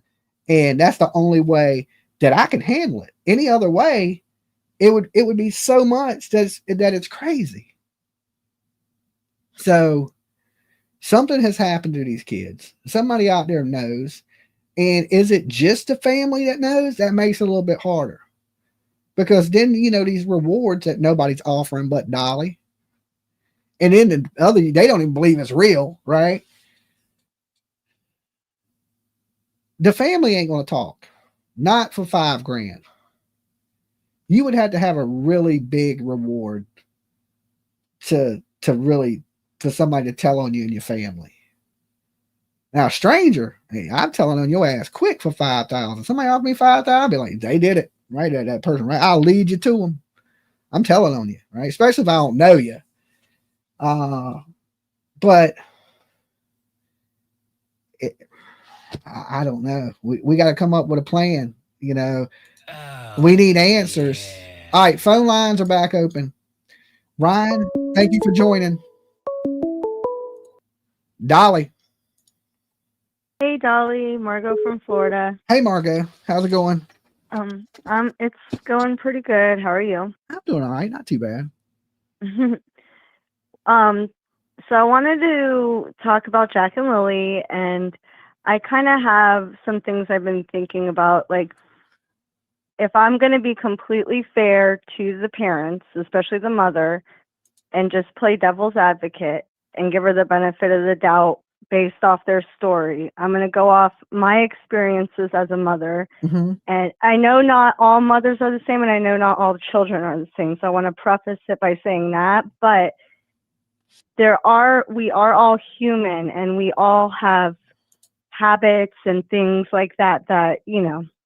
So say, I know no one has confirmed the party on Thursday night, but it's nice to hear now that someone saw the kids on Thursday. So let's just say there was a party. I know as a mother, she has an 18-month-old child. When I had my kids, when my kids were about that age, I wasn't a big drinker. So say there was a party and there was just heavy drinking. That makes sense to me that you would be in bed, in and out of consciousness to a degree. Now, like you say, we have responsibilities as parents. Mm-hmm. That we should be up checking on our kids, even if we go back and lay down, you know? Mm-hmm. So I agree with that, but it would make sense if you're not a big drinker, say you have a big night of drinking, that you're in bed and it's being described in and out of, you know, sleep and consciousness. That makes sense to me, you know? I've been there. I've also been sick and been in that, you know, mind frame. But anyways, I would always get up and get my kids breakfast and put them in front of the TV. Yeah. And even more so now that we know Daniel was kind of up and sort of, even if he was, because, you know, even in my experience, my ex was a heavy drinker all the time and I wasn't. So, you know, I think, just generally speaking, and not trying to judge anyone, but men tend to be bigger drinkers. So he could have just generally been a big drinker anyways. It doesn't mean that you're not going to have a hangover the next day. But, and even just drinking in general, when you're like in your 20s and when you're in your 30s, recovery is completely different, especially again, if you're like a mother, you know. We don't know anything. Like, I know there's been a lot of speculation about drugs and this and that, but no one has confirmed any of that. And I just can't think that the police were not in there. And if nothing else, I think they would have, if there was like hardcore drugs, like a lot of people are saying, like, Yeah, they'd be in meth and jail. fentanyl, They would have been in jail. they'd be in jail for that alone, at least. Like, I mean, so that doesn't make sense to me when people keep saying these things, because there's been nothing that has even, just speculation based off of how they live and the outside of their home. And I'm just being honest with that. If your kids go missing right now and the police come in your house and there's a big pile of crack on your table, you're going to jail. You're going to jail. They'll find you. They'll be looking for your kids while you're in 100%. jail. But yeah, so many people said there was drugs and stuff found in the house. If there was, they would have arrested them. They're not going to overlook hard narcotics. Maybe not for a little marijuana or anything, but I think alcohol and marijuana aside, if there was real drugs. Right? Weed is legal in Canada. Yeah, it is. No, and that's another thing I was thinking, that because I'm from Florida, so it's not recreational, but weed is a lot different there. So then going into the accounts, like, this is where it makes complete sense to me, but doesn't make sense why they wouldn't say this. This is just my speculation and my opinion based off of my children and their habits as kids. When they keep saying that Lily had come into the room a couple times, I know she keeps stressing, like, we don't let the kids go outside by themselves. And maybe they didn't that many times. Maybe the kids were just outside a lot in general, and she would watch them from what they've said, a sliding glass door, right? Yeah. So, you know, just kids being habitual, if they're used to being outside, say, one thing I think is when Lily came into the room, and I'm surprised no one had said this before, my kids, one thing they're going to do is like kind of ask permission. And that's how I think they knew the kids went outside, because I think Lily popped in and was like, we're going to go play outside. And I really think there was some type of conversation, like, we're going to head to go play out back or something. And that's why they knew they were outside. Mm-hmm. So I do think, because I'm just thinking my kids, they're, you know, they might do their own thing, but they're going to come tell me. Like, I don't know. Like, it's just a kid thing to do. Like, even if they're used to going outside alone, like, just to pop in and say, hey, is it okay if I don't know. I feel like that's like, sometimes a lot of kids would do that. But yeah. And I wonder where their room was in comparison to that sliding glass door, because if you look at the trailer as a whole, right past that sliding glass door is another door. I wonder if that door leads into their bedroom, or is their bedroom on the front part of the trailer and the sliding glass door is like in the middle. I'm just curious to where their bedroom was, but they said they could hear them in the kitchen. So I'm assuming their bedroom is in the back half of the house. I'm not sure. Like, I don't know exactly. I don't know the layout of their house. Were they farther away from that to where they may not have heard as good, or were they right beside the kitchen? It sounds like they were right beside the kitchen the way they explain it. But like I said, I don't have a diagram of how their trailer is laid out. But I do know that there's that sliding glass door, and right to the right of it is another door. So, you know, I don't know. It's like, and then the crazy thing, even if they did go outside, why didn't the mother or the brother hear them or see them? They would have been right directly in front of her house, and she lives in a. And I don't know what it is. I totally agree with you. I think the brother is weird, and I feel like very suspicious towards him. And this is okay. Her leaving it. If they had something on each other, like, I believe whatever happened to those kids, if one of them was involved, they were both not involved, because I feel like someone would have ratted someone out by now. There's no way, especially her putting single on like her profile. If it was him, she'd be ratting, you know what I'm saying? I don't know. Well, unless they had something to do together, because even though she put that single, she's still communicating with him, still liking his Facebook pictures. So they're still in communication. I feel more, and I don't know why, I feel more towards Daniel and his brother, and I think maybe the brother had more to do with it, and they both kind of know that, and maybe that's why they're saying someone took the kid. I mean, this is all speculation. But I do feel a certain way against The brother, I think Daniel knows something. I'm not sure if she knows something. I'm going to be honest. As far as her being emotionless, and again, this is me just playing devil's advocate and just things that have happened in my past that it could be not. If it was my children, I would not be like that. But I have also seen parents lose kids traumatically, like my friends, and a week later you have the funeral and they're so heavily medicated, they're just like a robot responding. Yeah. So maybe, there are doctors that will medicate you as I'm just, again, that could be something. I'm not saying that because I do find, it is weird. It's not that it's not suspicious or weird, but I don't know why I don't feel like she necessarily had anything to do with it, but that's just kind of from the beginning. I just always, and like Daniel passing the lie detector test doesn't mean he doesn't know what happened, I feel like, but it doesn't mean but it could mean he wasn't involved as well. Yeah. Or he's just really nonchalant and cool under pressure and he knew that about himself. I don't know. That's a risk, but if he was guilty and decided to do that, that'd be crazy. And I just want, I know in this area, they said it was indigenous and it was near indigenous. It's not, and they're not from what I understand. Right. But there are a lot of indigenous kids missing. And I just want to bring awareness to that, especially in those areas up in Canada. I do have indigenous friends up there. And so just to say that there are a lot of kids that go missing in Canada, but it's not spoken about.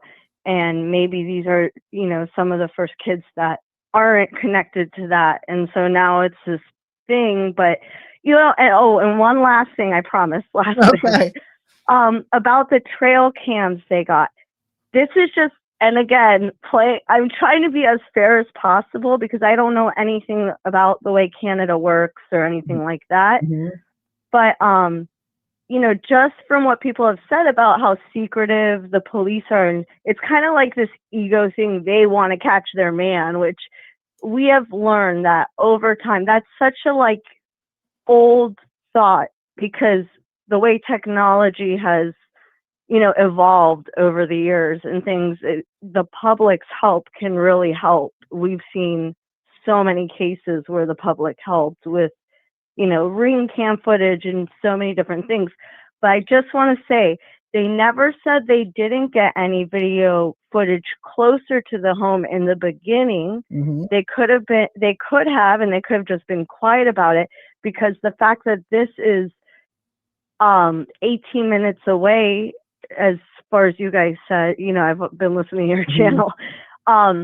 They might have a direction in which they knew to go, and that's why this was so far. And maybe they felt like they wanted to put that out, or it got leaked somehow.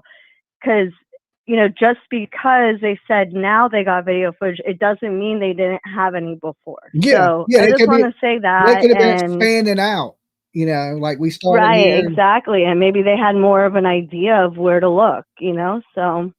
Okay. Well, I appreciate you calling. Okay. Good talking to you. Thank you, guys. All right. Yes, and thank you for creating all your awareness. Bye-bye. All right, peace. My one question to the police would be did anybody go in and check to see if the door made noise? They keep saying about this quiet back door that you can't hear. And we look at the trailer and let's be honest, guys, it's rickety. It looks raggedy. It don't look like nothing and it's quiet. I bet you can hear when you walk through it, when you breathe in it. You should be able to hear everything in that trailer. The walls are paper fucking thin. Let's be honest. You ever live in a trailer? I have. Okay. It was a short time while they were building this house that I live in now. I lived in a trailer for a little while they were doing the construction of this house.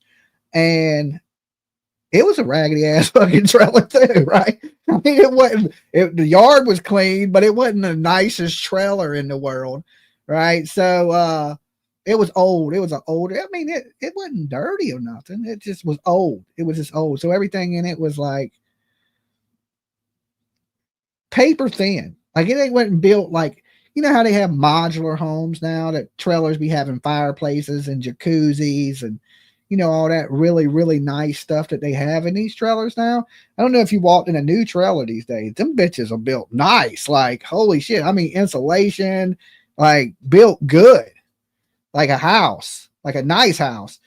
But nah, this was way before that. You know what I'm saying? This shit, you could be at this part of the trailer and you could whisper and you could hear it on this part of the trailer. In the wintertime, it was cold. In the summertime, it was hot. It didn't have good insulation. The doors were made out of like a paper. You could literally like knock on the door and put a hole in it. That's how thin this trailer was, right? So the back door would always blow open. It never latched right. I don't know what it was, but I used the back door a lot and I would go in and out it. But I'd be sitting in the house and shit and the back door would be wide open. It would just, I guess the wind would blow it open. I don't know, but it was just a raggedy ass old trailer. It served its point. I had a place to stay while they were doing the construction. But so I know they heard everything in that house. Like I doubt that sliding glass door just slid all nice and smooth. I mean, you can go into nice houses and sometimes have to fight with the sliding glass door. I lived in apartments where you would have to lift the door up and kind of shake it and move it and kind of slide it. It's hard to believe that they didn't have a lock inside that door. Usually people put broomsticks or they'll have the little thing that comes down and then you put the little thing through it. And in some sliding glass doors, they have the latch, the key lock, right? Where you can put a key in it and you can turn it. The house I live in now, it don't have a sliding door. I don't have one in this house. I have two doors, a front door and a side door. I don't really even have a back door. Okay, there's not a back door to my house. There's one that goes out to the side with my deck and my pool, and there's one that goes out the front of my house to another deck. But there's no back door. I've been thinking about putting a back door in my house. I was like, okay, I need to put a back door in. I mean, what if I got to escape out the back? There really ain't no way unless you jump out the window. There's no back door to this house. There's a front door and there's a side door. All right, so you're kind of trapped up in here. Either way you go, somebody can see you, right? You can say it at the front door and see the side door. It don't make much sense. I don't know, I didn't design the house, but maybe one day I'll put a back door in. I do plan on building a man cave, like a detached, that I'm going to end up putting my studio in. So maybe when I do that, I'll build a back door so I can go out the back door into the detached, but only time will tell. But I find it hard to believe that these kids, nobody heard these kids. The mother that's in the trailer, the little crack trailer or meth lab that looks like from Breaking Bad, didn't hear nothing. I find that odd. I find that pretty strange. Dolly. Hey, this is Julia from Missouri. Hey, Julia. Did you say Julia? Yeah. Hey, Julia. German, I know, like, so, like, I'm totally eating humble pie right now. I know I told you, like, a messenger that, like, I thought they were putting in a container and, like, Are you the one that sees dead people? Are you the spirit whisperer? Yes. Okay, well, I'm a visionary, okay? Oh, visionary. I mean, and you yourself, I thought was a visionary, the whole Dolly vision. What's up with the vision then? Because I know the Dolly I thing's see it for your all. mom. I can't see up close, but I can see far away. Well, I think the voice of God is within us all. It depends on if we listen or not. Okay, all right. But like I was saying, like everything's still the same with like what Spirit said. But my I don't know. And usually I'm right along with Spirit. Like I thought it was the parent. But okay, Daniel knew. I think Daniel's known since Malaya left, and Malaya's just like lazy. She wouldn't even get up and like teach her son to like use the potty. Let alone she get up and like do this. Like she's too lazy, and she's like, that's one of the reasons why I think Daniel's mom was mad, and it's her place. That's Daniel's, man, dude, my mind is so blown. That's Daniel's like the home he grew up in, and be careful, like, cause I get the feeling like she's like, I get called a witch, but I think this lady really is a witch. Like, and you're looking at the trailer, that's where she does her dishes. You were talking about to the right, that's not their bedroom, that's the kitchen. Okay. I'm not even bullshitting. But look, where the door is, you think that's the kitchen right there where that door is? That's yeah, it is. I know it is. Spirit tells me things. That's what I'm trying to tell you, though. Like that lady wants her house. I mean, you know that, or is that what the spirit world told you? There's a big difference. Okay, look, there's a big difference between me and psychics. Like, I'm not gonna say it unless like I'm like 100% sure. It's like there's like the whole container thing.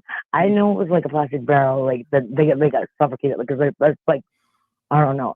Look, I got receipts. I'm like, if I say it and I put it out there, then it's not even really from me. You know what I mean? But what I'm trying to tell you is, like, Malaya doesn't know.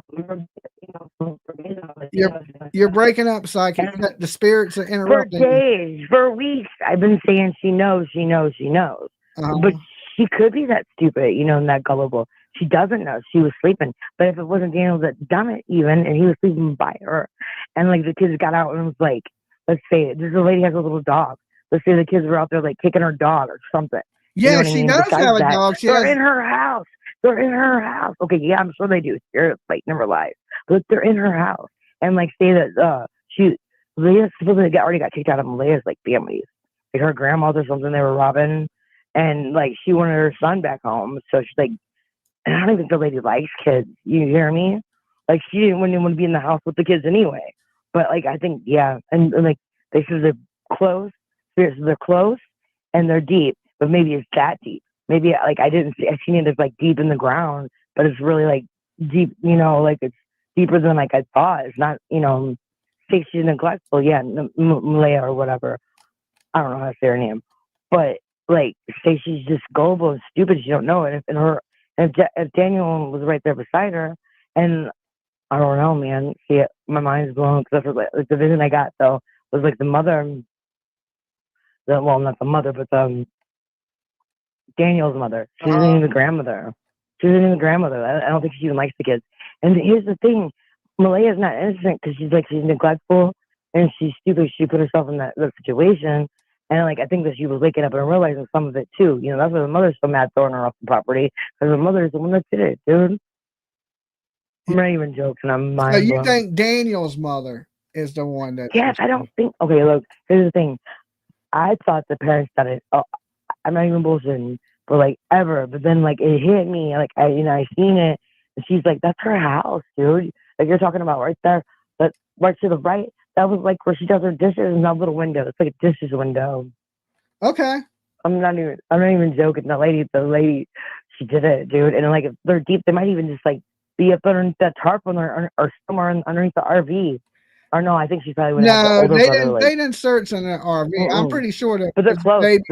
They're close. On that property. But, I mean, I got more faith in the police than they're that. close. Look, they're close. These boys cut down trees. You know how easy you see all those woods? Have you seen any of the drone footage? Well, you see in Tennessee, you went and searched yourself and like all woods like that. I could. It's like the same kind of layout. Well, it's a little bit colder up there, but it's like the same kind of like terrain as like Tennessee. You know, all the woods and all the places like you could hide somebody. And those kids are little. Do you see them? I mean, that guy could like ride with him, zip up in his coat one at a time, and they wouldn't know that's what he's doing. You know? Yeah. On the trail cams. Yeah. Like they're gonna be easy to conceal, but I wholeheartedly I think that Malaya like doesn't know now. Like she's just that dumb. Like the hair dye got to her or something when she was like trying to be blonde or something. The hair dye. And I'm like I don't know how to explain it, but like everything that I see, I look back now and see like she was in shock. She's not complying. Like she's being told that. Daniel's saying it because she was told that. You know, that's all she was told. She was asleep. You know, say she was up on a 2-weeker. You know what I mean? Okay. And she was just that tired. All right. Well, I think you burnt my last brain cell. I appreciate you calling in. Wait. I'm not trying to burn your brain cell because my mind is blown about this. But I wanted to tell you a joke. You want to tell me a joke? Yeah, it's really quick though. Okay, I need a joke about now. Okay, this blonde was walking her dog, right? And she's walking down. She's a little, mom and pop restaurant with me. She's hungry anyway. And she goes in. Ties your dog up underneath the shade tree, and she goes in and gets. Okay, back up. I didn't hear half of what you said. Okay. The blonde. Okay, the blonde was taking her dog for a walk through town, and she got hungry. She's like, "Oh, there's a new restaurant. She's gonna stop and eat there." Well, she ties her dog up underneath the shade tree, and she goes in, and she gets a big glass of ice water and brings it out for the dog. And she goes in, orders some food, and she's sitting there eating it. In walks the police officer. And he says, who owns that dog out there? She says, it's mine. Is it okay? He says, oh, ma'am, I hate to inform you, but your dog isn't he. She says, oh, no, she's good. She's good. I got her ice water. She's tied up underneath the shade tree. She's cool, officer. No, ma'am, your dog needs bread. She says, I fed her a whole can of dog food before we went on this walk. She's not hungry. And he's like, ma'am, your dog wants to fuck. Oh, wait, I can't say that word. Okay, she's like, go ahead, officer. I've always wanted a police dog. You always wanted a police dog? Okay. Yeah. Okay. All right. I didn't mean to say that word. Okay. All right. But yeah, the mom's at Daniel's mom. Okay. All right. You be good. She doesn't know. Malia doesn't know. Oh my God. All right. All right. No, no. All right. All right. Did anybody else lose brain cells on that one? I think she got me. Okay. I don't know if she needs to stick to talking to the dead. Okay. That's the spirits are the only people listening to that shit. I'm just saying. I'm just picking. She's a sweet girl. She's sweet. The joke was good. Can anyone translate for me? Okay. Yeah. Good luck. Good luck. Okay. Oh Lord. They the only ones who can understand. Yeah. I see dead people, right? I've been asking about his mom, laughing my ass off. I think my joke was a little bit better than hers. I don't know. I have a little more experience, maybe. I never call an endo. LOL. I need some edibles to get through this. Right? I need some edibles to get. You ain't on. Hey, remember, I quit. All right. This show's a little more difficult than it used to be for me. I can tell you that my patients ain't what they used to be. Now I'm like, okay, what the hell? Nah, she's harmless though. She's harmless. She sees stuff in the clouds, and she sees dragons and leprechauns and all kinds of things. But listen, maybe one day we'll be like, damn, she was right. All right. So I don't want to pick on anybody. I'm going to be nice. All right. But the police dog joke was okay. It was okay. I give it a 5. Dolly. Hey, Jimmy, I didn't think I was going to get through. You made it. It's Nancy. How are you? Hey, Nancy. I'm good. Not too bad. Can't complain. Nobody listen anyway. Well, maybe 1,600 people would. Yeah, that's good. Mm-hmm. Okay, just a couple of things. First, I thought we had another Susan Smith situation where Malia got a new boyfriend and doesn't want to have 3 children. And then I start thinking, well, they've been together for years, so it ain't like it's a new thing. Her and Daniel have been together for years? 3 years. She lived with him for 2 at that trailer. So they've been together for 3 years. She's lived with him for 2 of those years at that trailer. Okay, but wait. Now she's putting... Okay, wait a minute now. To put single on your Facebook, she could be covering for him. But didn't someone call in and say she's got a new boyfriend? I mean, yeah, and that don't mean Daniel broke up. That don't mean they're telling the truth. People call in here and say aliens adopted them. People say they talk to the dead. People say that Bigfoot's real. People say they got chips in their brain. I mean, I've heard it all here. I mean, Well, okay, I know. I'm kind of, if you say your name is Jimmy, I don't say you're a liar. I believe when people tell me something, but I thought. If she's going to do a Susan Smith, she's either got a new boyfriend that doesn't want the 3 children, or it's all a lie. She's covering for Daniel. Well, Daniel, what do you think about Daniel passing the lie detector test? Well, right. But you know what got me with him, Jim? When he said he searched the water up to his waist. Up to his neck. Why are you saying that? Up to his neck. Why are you saying that? That to me just got me. But he was clean. He didn't have no dirt on him. He said he had been running through the water up to his neck but he was perfectly dry with no dirt on him. Like, how'd you get through that muddy ass water clean? I don't know. It's just something I noticed. I was like, he's awful clean to been running through the woods and all that shit, not even sweaty. Right.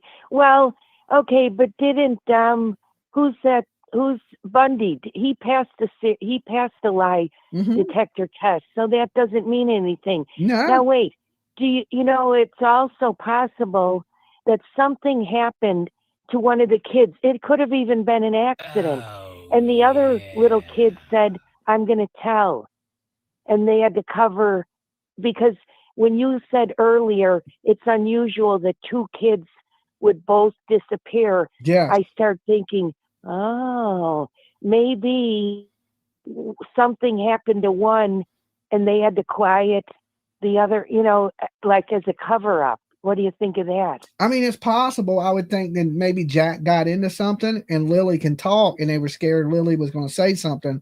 And then you had to take Lily out the picture. But if Jack's so young, if something happened to Lily, I don't know if Jack could say anything. So if that would be the scenario, I would think something happened to Jack and they were scared Lily was going to tell. But Jack is 4. My niece at 2 had quite the vocabulary from hanging around with adults. So does Jack speak? Yeah. He can talk. Yeah, absolutely. So that's why either one of them could talk and say, I'm telling, or they're trying to cover something up. I don't know. And then as far as the sliding glass door, you know, you want to prevent your children from getting out of the house. You could put a lock or a bolt at the ceiling to prevent all of that. It's carelessness. Yeah. You know? Absolutely.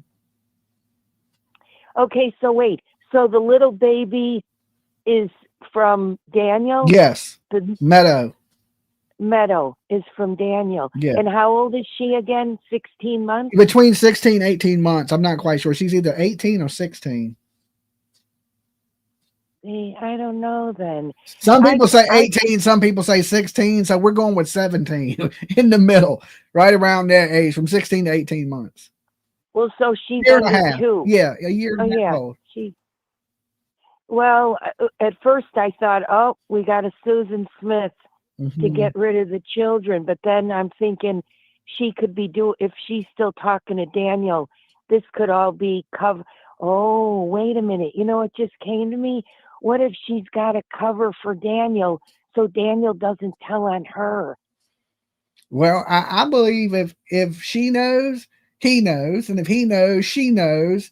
And I think that whole family knows. To be honest, I'm suspicious of all of them. And all of them, the dogs and the cats. Okay, every fucking body on that property, I'm suspicious of. Okay, wait though, Jimmy. The chickens. That last call, the chitlins. The chickens on their property. I don't trust the chickens. Okay, but wait. If Daniel's mother doesn't like Malia or the children, don't you think she'd be the first one to say, hey, she'd tell, right? I would think so. I mean, it all depends on what she's seen. Or, you know, like, why didn't she see the kids outside? And or hear them. Or let's just say one of them left with the kids. Why didn't she hear them leave with the kids? She's right in the driveway and she's right behind the house where they use the door. So it seems like she would see and hear everything. Well, then, okay, then you've got a cover up then with 4 people because, boy, if something happened, I'd tell, right? Don't you? I think the majority of people would tell what they know. Yeah. If 4 adults aren't saying anything, I don't know. This is 3 adults. The dilemma. 3 adults ain't talking. 1 adult is talking, but the other 3 are not. And I would think. Well, Daniel's the only one talking, right? Yeah. Okay. Did the brother and the grandmother, did they do a lie detector test?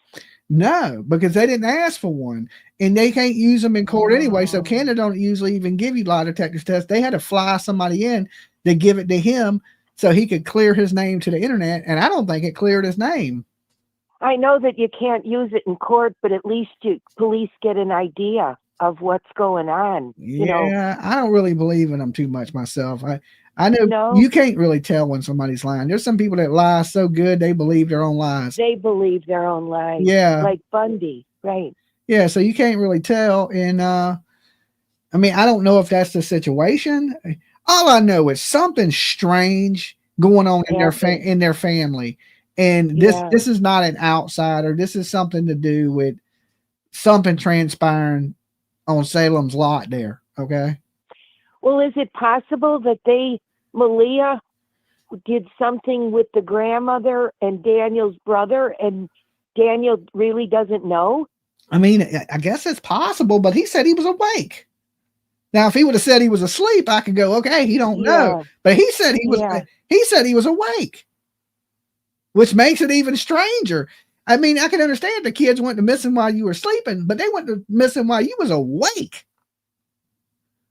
That's even worse. Yeah, why would you say that? Oh God, I don't know. I don't know. But hey, look, I appreciate you calling in, chopping it up with me. You be good. You too, Jimmy. Thank you. Bye-bye. All right, peace. Yeah, I mean, he says he heard them, right? First, the story was they were sleeping, and the kids vanished. Then it was he was awake, and Lily came into the room 4 times, and then he could hear Jack in the kitchen, and then all of a sudden he didn't hear them anymore, and he immediately, and I mean immediately, ran outside, jumped in the car, started searching everywhere.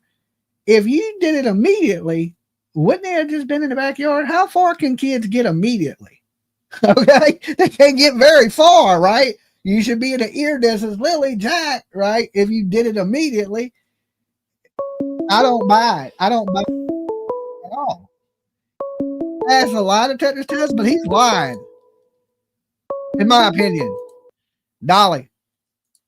Hey, Dolly, it's Army Mom. How are you? Hey, Army Mom. I'm good. Not too bad. Now, if he was awake, why didn't he go in there and tend to those 2 kids? Good. I don't know. That's the $1 million question to me, too. If you're awake, why didn't you cook them breakfast? And here's another thing. Why did they never not mention putting the kids to bed, giving the kids a bath, feeding them dinner, brushing their teeth, or anything like that? Why is that never came up? Because they never did any of that, I don't think. I don't think they ever did it either. They left the whole Thursday night out, all of Thursday. Their whole story starts, well, we woke up and they were gone. But they don't give no backstory to any of it. Did they ever call the school to see if maybe they had went on to school? I don't think so, no. No? Yeah, and wouldn't you think if your kids were missing, you'd run out and ask your mom first, hey, Mom, have you seen the kids? She lives right behind you in an RV. How did they know that kids wasn't in the RV? He didn't. He jumped to me. He said he went out the house, jumped immediately in the car, and started searching all the dirt roads and back roads. Was it you were getting rid of stuff, or what was you doing? Because it don't sound like outrunning the helicopter. Outrunning on foot. Yeah. Yeah, he outran that helicopter on foot, running through water up to his neck. You ever tried running in water? It's pretty hard. Yeah. But up to his neck. Really. And he was clean and not even sweaty. Like, where the hell do you don't look like? I'm sitting in front of these lights right now and I'm more sweaty than he is. And I don't understand either how that 4-wheeler was so clean. That was a clean ass Ford. They live in a dirty ass house with trash everywhere. Yep. But the 4-wheeler's spotless. Like they just bought it off the damn marketplace. And the brother was ready to take him, lean back and take him a good old nap. What it looked like. Something's going on there. Like, I don't know exactly what, but I'm sure it's going to come out. There's something happening at that house. Well, she lawyered up for a reason. I agree. She lawyered up for a reason. It made her look more guilty. I think she was getting less heat before she lawyered up. Now that everybody at first was like, oh, she's probably scared of Daniel. He's probably abusive and all these things. And then you hear all the people talk about Daniel, that he's a nice guy and all these things. What if he is a good guy and he really don't know? I would find that hard to believe, but it's weird shit happens.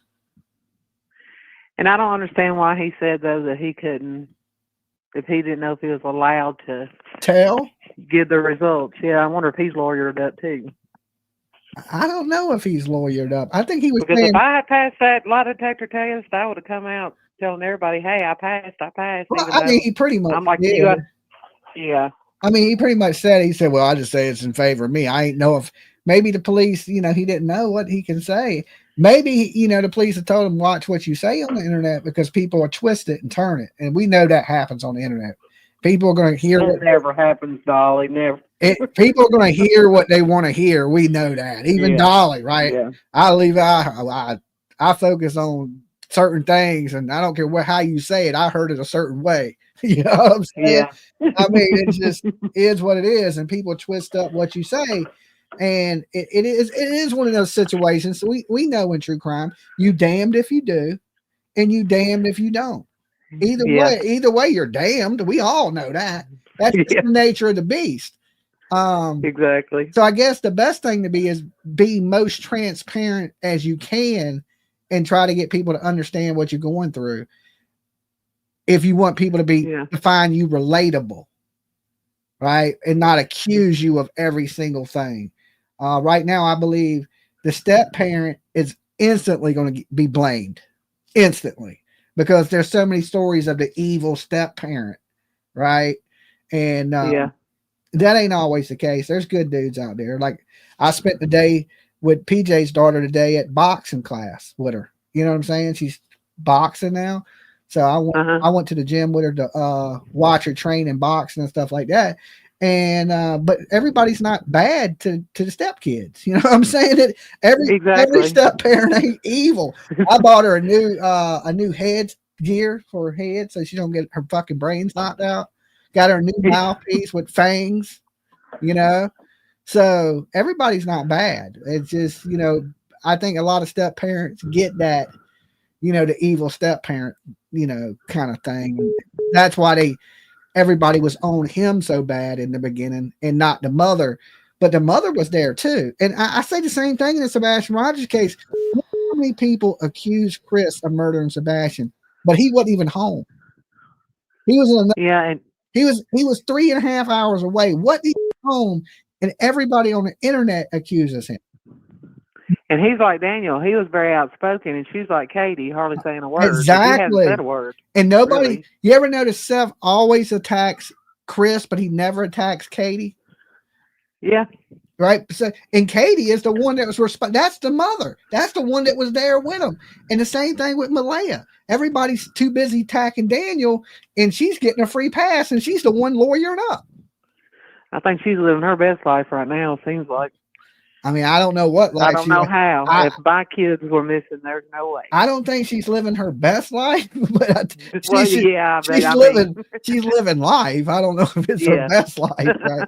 I wouldn't want to be in a situation like that because when she lives in a small rural community, so everywhere she goes, there's eyes on her. Why? That's the baby killer, right? People are looking at her, and I wouldn't want that on me ever.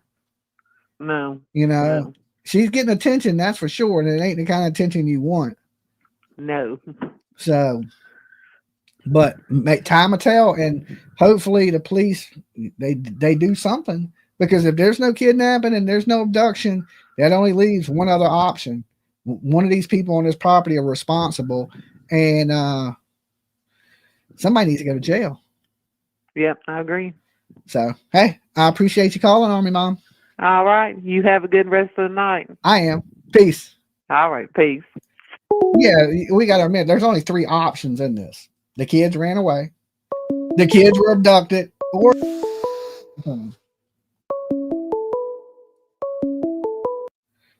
Dolly. Dolly, this is Linda in California. Hey, Linda. How you doing tonight? Good. Hey, listen, I'm not going to keep you on the line. I'm going to hang up pretty quick, but I haven't caught the whole story. Could you talk just briefly about this supposed party that they had on Wednesday night and what you think the possibility if something happened at the party? Maybe I heard the party was Thursday night is what I've always heard. Oh. There's a party there Thursday night that locals are saying there was a lot of vehicles that were there that Thursday night. Now, I haven't been able to verify yet that there was a party. Right. There's a lot of people say there's a party. I mean, we've heard that for a good 2 weeks now, but I haven't seen one person call in or in any of these forums, because I've joined all the damn Facebook groups for Jack and Lily. I haven't seen one person say I was at the party. Okay, That's so one of the maybe just a reasons. rumor. That's one of the reasons I offered the reward. I was like, somebody got to know something. So if there was a party, Right. somebody would know. But if you're at a party doing drugs, you might not want to tell it. You know what I'm saying? So that's why Yeah. I throw the money up there. Is maybe if we're dealing with people that are under the influence, $5,000 is a lot of money. They might talk. So Yeah, exactly. Yeah, no, that's great of you to put that up but there. not yet. Nobody said nothing. Nobody. Every tip is like from somebody drunk that's up late at night calling the tip line. You know what I'm saying? Yeah. Leaving messages. Yeah, maybe Or they're just calling leaving messages for me because the number's the same. If you leave a message for me or if you leave a tip, it's the same number. So I think a lot of it is people just drunk calling me at night. And so it bleeds into what I'm, when I have to listen to the messages to see if anybody left a tip or a clue. It's all just late night people, disagreeing with me or drunk or crazy. And there's a little bit of all of it, but nothing has came in of any significance. I mean, not even close, like nothing solid whatsoever. Nothing. Nothing. Okay. And just one more question. Mm-hmm. Yeah, just one more question. Oh, geez, now I forgot it. What was it? The grandma and the brother that lived on the property. Mm-hmm. Do we know if they were there at that time? Is there any confirmation that they were there on the property during the disappearance? It's alleged that the mother was there. Now, there's some rumors coming out that the brother don't live there. Oh, okay. Now, I don't know if that's true or if that's not true. If he does, I know the mother lives there. And from my understanding, the mother was there. Now, the brother, I don't have any clue because my understanding, he has two brothers. One brother that has some kids, and that brother that was there is the one that don't have kids. Okay. And there's mixed rumors. Some people say he lives there. Some people says he don't. But then when we look at the size of that trailer, we're thinking, damn, there's two people, mother and son, living in this trailer when that's that big trailer right there. It don't, maybe it is just a mom, but I'm assuming the brother must not live too far away or he lives there. I don't know. I can't answer that question. Yeah. It's confusing. Yeah. All right. Well, excuse me. I'm sorry. I won't keep you. Those are two. I've been following you. Love your show. Thank you very much for all that you do. All right. And I just, those were two things I kind of hadn't heard the whole story on. I missed. So, but thank you for your time, Dolly, and keep doing what you're doing. All right. Peace. PJ always asks me why I'm looking behind me when I'm going places. Because I feel like people are following me, right? And she's like, why do you feel like people following you? I was like, because people tell me all the time they're following me. So I'm always looking around. I'm just waiting for, somebody to jump out the bushes. I'm like, razzle dazzle, right? Razzle dazzle my ass. And I don't know. But yeah, I don't know if the brother lives there or not. I just know he's gives me bad vibes, right?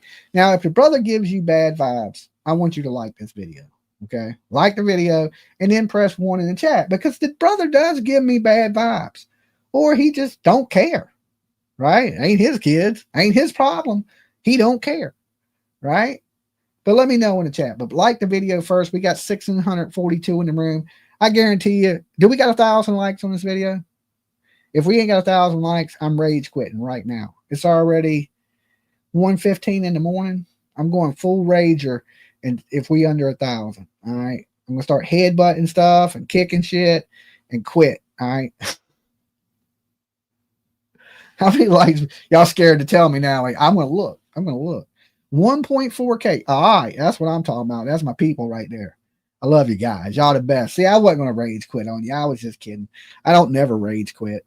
Flip the table. There you go. Just go wild. Everybody be sharing it. All the clip channels on YouTube be like, you see, Dolly, that dude lost his damn mind. All right.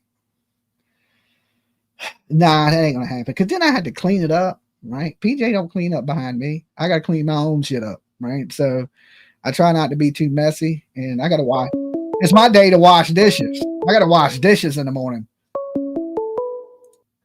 Dolly. Hey, Dolly, what's up? Hey, brother, what's going on? Who's this? Where you calling from? It's Al. I called you once before. I'm calling from Alberta. I got cut off last time. My damn cell phone quit on me. The battery was dead. I didn't even realize it before I phoned you. It happens. So, My phone's always dead. I never charge that bitch. oh, man, I don't know what's with this thing. You can charge it 20 times a day and use it once, and it's half dead. But no, I've been missing out a little bit on what's going on. So you were saying that the brother's giving everybody the creeps, eh? Well, he been giving everybody the creeps. You know, he been giving people the creeps. So that ain't nothing new. But the newer stuff is out that is Malaya has lawyered up. And of course, the kids were seen the day before they went missing with family members. They didn't specify what family members, but they're looking. Yeah, why is it that everything's coming out in spits and spats about what's going on? Like, just let us know what's going on with these poor kids, man. I mean, it touches my heart because I found out it happened May 2nd. That's my birthday. Oh, and like, it was like, you know, I was having a good day. I'm flipping around watching YouTube, you know, sit with your butt down and having a good day. And all of a sudden this comes up and I'm like, oh, because I know people that live in that end of the country, a little further over in Moncton, New Brunswick and stuff. And like, it is pretty rural out there, right? Like, but I mean, like, I don't know, somebody needs to grab a hold of that Daniel fella and hang him over something real tall and say, look, either you tell me what happened to them damn kids or I'm going to drop you. Like, I mean, I don't know. That's just my idea. He passed a lie detector's test. Yeah, I could pass a lie detector test. All you need to do is have a hoot, smoke a joint, and go take a lie detector test. Maybe. I mean, I don't know. I never took one. There ain't no maybe about it, okay? You talk to a professional. If you want to pass a lie detector test, that's all you need to do. I got away with all you need to be is calm. I got away with every crime I ever committed. I passed it 37 times. Right? And that's what I'm telling you. Maybe. I mean, I don't know, man. Well, there's a reason it's not admissible in court, right? Yeah, Ted Bundy passed one. I mean, and there you go. And he was butchering. There you go. What does that tell you? It's like, yeah, no, I heard that in a conspiracy theory, though, but that is how most people pass. Either that or a thumbtack on your toe. I heard that too. And every time every time you ask a question, you stab yourself with the phone with the tack. So it's the same thing. Well, I don't know. I'd rather bump a doobie myself than stab myself with a tack. But seriously, like, why aren't they grabbing them like on the TV show? You know, where the cops lean in on them and stuff like. Where's the dark room with the light and like? I mean, these are two little kids, man. That's TV. That ain't the real world. In the real world, they offer you a soda and some crackers. Well, and that's why the kids are still out there because, like I said, you know, somebody needs to take this seriously. They hold hands. I mean, that's some horse shit. They hold hands and sing "Kumbaya" in the interrogation room. I don't know what's going on. Yeah, like, I mean, they're all worried about, you know, these guys' rights and whatnot, but what about the rights of these two little kids that are out there? They bring you they bring you in and watch Rocky and Bullwinkle cartoons, and then they let you go. I don't know. I don't know, Dolly. I raised my kids by myself. I'm a single dad of 2 daughters, proud of it. You know, I got their names tattooed down my forearms. I couldn't be prouder of my girls, I'm still wondering why all my daughter, my youngest, we were having pictures of her for the first time, Dolly, at Walmart. And the lady said to us, do you like these shots, right? And both me and my ex-wife turned to look at the pictures. Neither one of us is looking at the kid no more, right? Well, she darn near fell off the thing she was sitting on. The lady grabbed her by her leg at the last second. Or she would have cracked her forehead and she would have had a scar for life on the metal drawer that was right there, right? And I mean, you just don't think about it when you're a brand new parent. Like, we were brand new parents. That was the last time I turned my back on my kids. Yeah, I can understand that. I know where my kids are every second of every day. I'm telling you, man. And like, I turn my back on my worst enemy with a gun before I turn my back on my kids. That's how serious it is. When you got kids, you watch them every second of every day. If you're a parent, and there's no way that screen door opens and you don't hear it. I don't care what nobody says. Yeah. I mean, I'm calling BS on it myself. Like, I find it hard to believe. And if I'm wrong, then, you know, I never said they did it. I'm just suspicious of them, but I will owe them an apology and I'll give it to them. But until the police say otherwise, they my number one suspects. Well, what I think happened, Dolly, this is what I think happened. You can tell me I'm crazy, but what I think happened is something happened to those kids. They either got disciplined too much or something, and something happened and they died. And they don't want to say it. And so, they're missing now. But I guarantee you those kids are gone. They're not in this world no more, man. And that's a sad, sad thing. Yeah, I think so. Send the prayers out for the kids, man. And you know, like, I mean, that's horrible. Breaks my heart, man. Breaks my heart. All right. Well, you be good. Stay safe, brother. You too. Keep up doing what you're doing because it's funny as hell. And like, don't flip the thing, man. Like, I'm not. I was kidding. All right. Peace. All right. Have a good night, bud. I'm going on a rampage, right? I'm gonna start rampaging out here. I'm still trying to figure out, like, you know, like he was talking about interrogations. Like, they're too friendly to criminals these days. Like, I'm just joking about them watching Rocky and Bullwinkle and then letting people go. I mean, I know that's a Canadian cartoon, right? And I'm still trying to figure out why y'all got all those mooses on the loose in Canada. Okay, y'all can't corral them bitches. Okay, just mooses just running around every damn where, them big ass, monster ass animals. Y'all got this strolling down the street and shit, hanging out, living their best life. Like, don't y'all got a zoo? I'm kidding. I'm kidding, Canada. I got jokes. All right. But what ain't funny is there's no answers for these kids. I feel like they're coming, and I'm going to be respectful to the RCMP and give them a little time to try to figure this out. You know, but if we can start going into 6 months from now and we're still talking about this, then I don't think answers are going to come. I thought there would have been arrests in the first 2 weeks, is what I was saying. So that prediction was wrong. Okay. I couldn't have been no more wrong. I was like, oh, they got this. These parents are fighting. They're acting crazy. This is going to be cut and dry. The parents did it. Lock them up. That's what I was thinking. And so far, I still think that. It didn't come as moose is singular and plural. Okay. Mooses. So there's no mooses. Oh, wow. You learn something new. Okay. So if you're talking about more than one moose, it's still just a moose. I would think it'd be mooses. More than one moose. It's moose for many moose. LOL, not mooses. I'm going with mooses. All right. Because that describes me more than one moose. Mooses.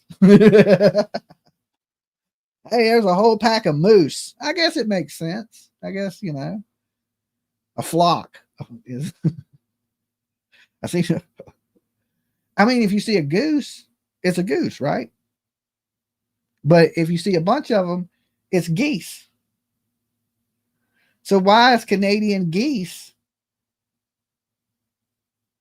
and not Canadian goose when there's a flock of Canadian goose? No moose, Dolly. Geese. Mooses is hair care product. Okay, all right. We get it. I get it. All right, y'all win. It's just a moose. Just a moose on the loose in Canada. Now, I want to share this with you. This is for my Canadian people, and some of y'all made me say this. There's a YouTuber on YouTube, and he goes by the name of Sideneck. Okay, I know that sounds crazy, right? Sideneck. Like, who the hell comes up with these names, right? But he was leaving a party or something in the middle of the night, like 2-3 o'clock in the morning, and he was driving down the highway, and he hit a moose. The moose flies through the windshield of the car, right? He's okay. But then the moose kicks him in the face and breaks his neck. Okay, breaks his neck from kicking him in the face. And now his neck is crooked, and he's a YouTube creator, and he goes by the name of Sideneck. But his story is so funny. Like, he tells it, and everybody, because he's disabled, but he makes a lot of funny YouTube videos. And he was sharing a story of how he was in the hospital for months, paralyzed, and then he started gaining a little bit of his movement back. But just hitting the moose, he said he was okay. It wasn't until the moose kicked him in the face inside the car. He was in the car when the moose kicked him in the face and broke his damn neck. That is terrible luck. You survived the crash, right? You're sitting there, you're looking up, there's a moose in the windshield of a car, and then he just kicks you damn square in the face. Oh, let me pull this guy up. I want to show you guys. Maybe you guys in Canada know who he is, but if you don't, he goes by Sideneck. Okay, hold on. let me pull this dude up. This is too good. I'll let him tell the story.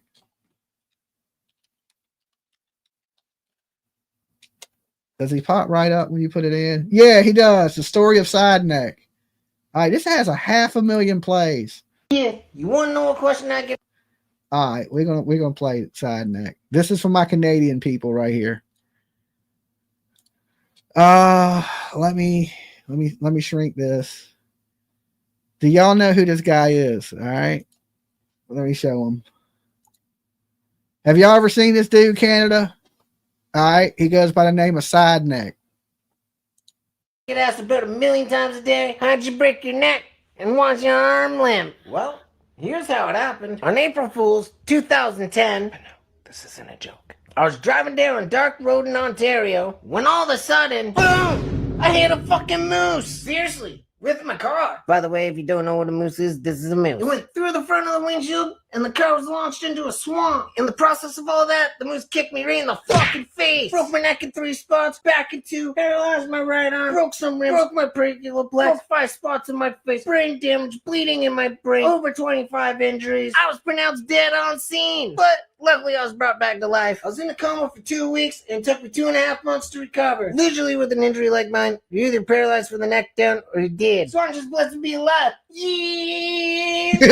Hopefully that answers all your questions. Thanks for watching. Okay, that is the story of damn Sideneck. Okay, that's about that. In the Trailer Park Boys is about as much as I know about Canada. Okay, I know you do not mess with the moose, right?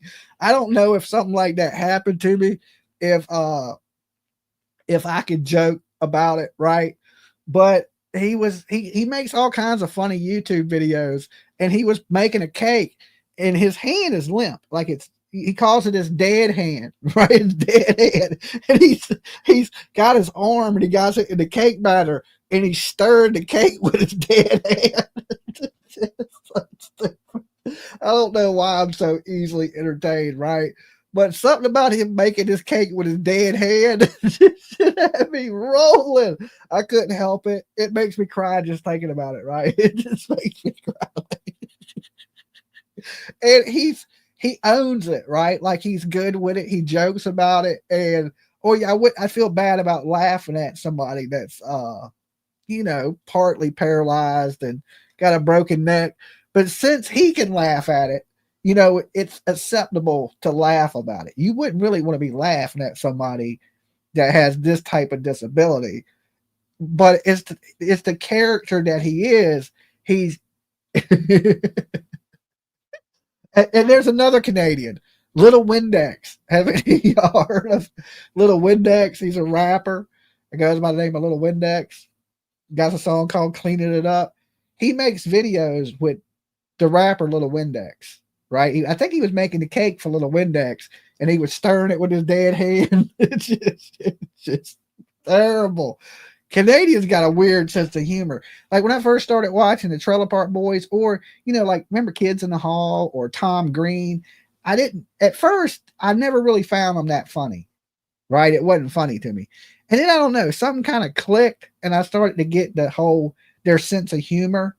And now it's dumb funny is what it is. And I'm pretty entertained by dumb funny. Like it's just so dumb that it's hilarious to me. Like, the other day I went and seen the comedian, Damon Darlin. And his big thing is, hey bub, you got $1. PJ thinks it's the stupidest thing in the world. Right. She's like, that is the stupidest shit. Like, how did he get famous saying, hey, bub, you got $1? And me, it is funny as shit to me. I mean, it's so stupid. It's so stupid. It's almost genius, right? It's almost genius that it's so stupid. It's stupid comedy. Like, it's meant to be stupid. And if you're taking it like serious, like you're overthinking it, right? You just got to go with it's a reaction. He's going for the reaction. It ain't what he's saying. It's the reaction that he's getting. Tom Green was weird. Tom Green is a weird dude, right?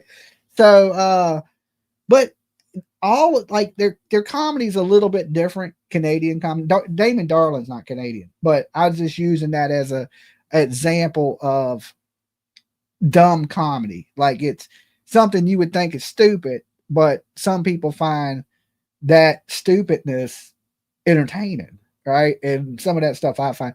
Now, when I first started watching Trailer Park Boys, I was like, "Yo, this shit's stupid as hell." Then, Bubbles got me, and J-Rod, right? And Trailer Park Boys.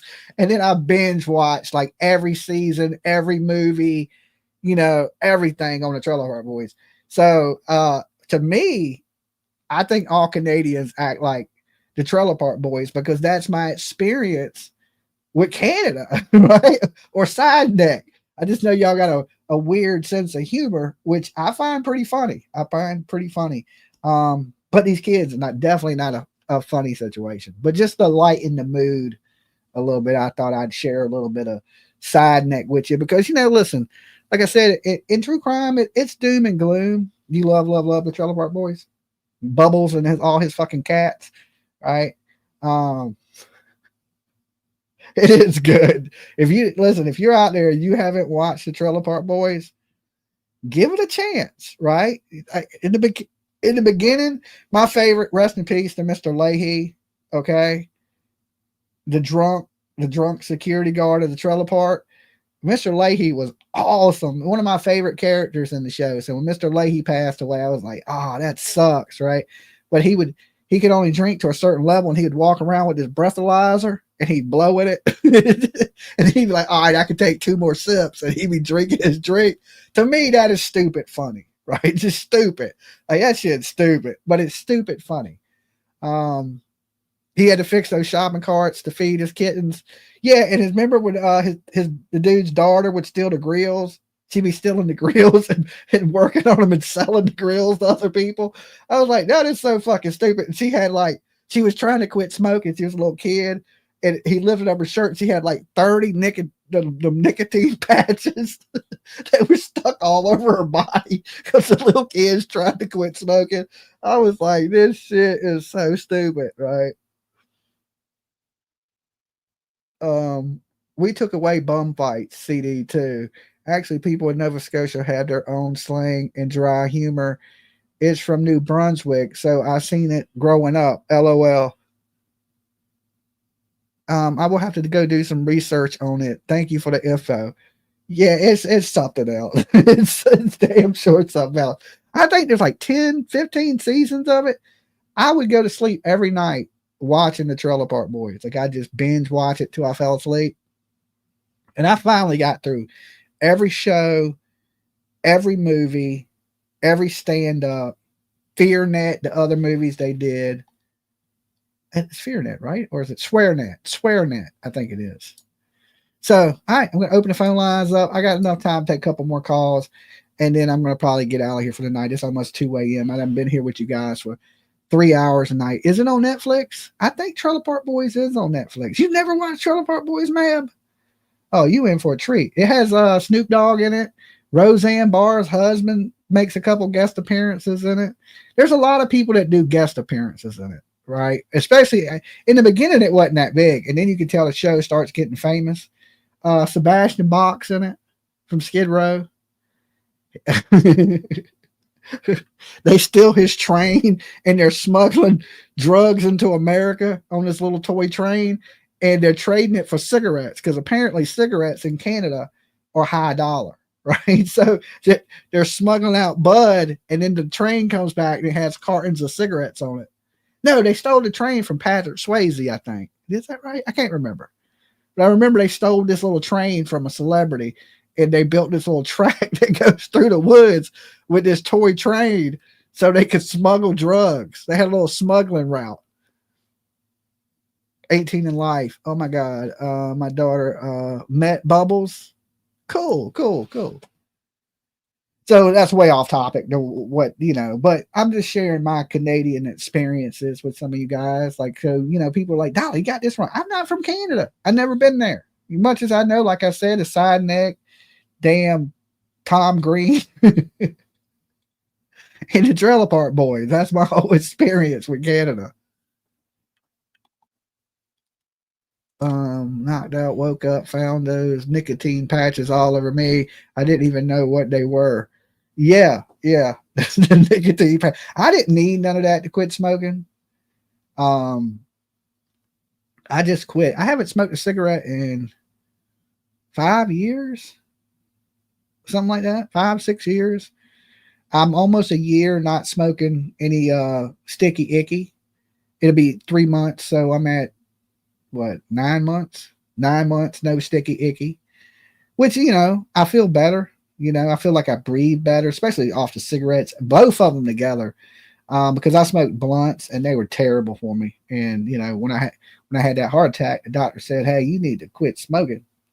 And that was my last day smoking. No, I didn't smoke that day. I didn't smoke the whole time I was in the hospital. And then when I got out, I went to the heart doctor, and then I never smoked. So from the time I had that heart attack, I've never smoked since. So, and that heart doctors told me that when you smoke, it restricts your blood vessels in your body. And if your blood vessels are clogging up, the last thing you want to do is restrict the blood flow, because then you can have a stroke or a heart attack. So that was enough for me. I was like, listen, I want to live. Ain't nothing worth my life. Dolly, it's us, but hold on, I missed that. What did it say?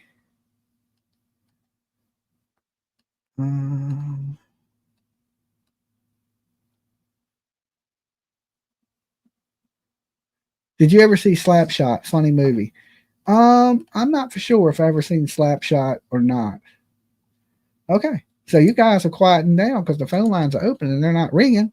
So I guess I talked to everybody tonight. Well, listen, we know. I want to say this because I try to, as soon as I say something, Dolly. Hey, Dolly. Hey. We all know that you'd have heard that door.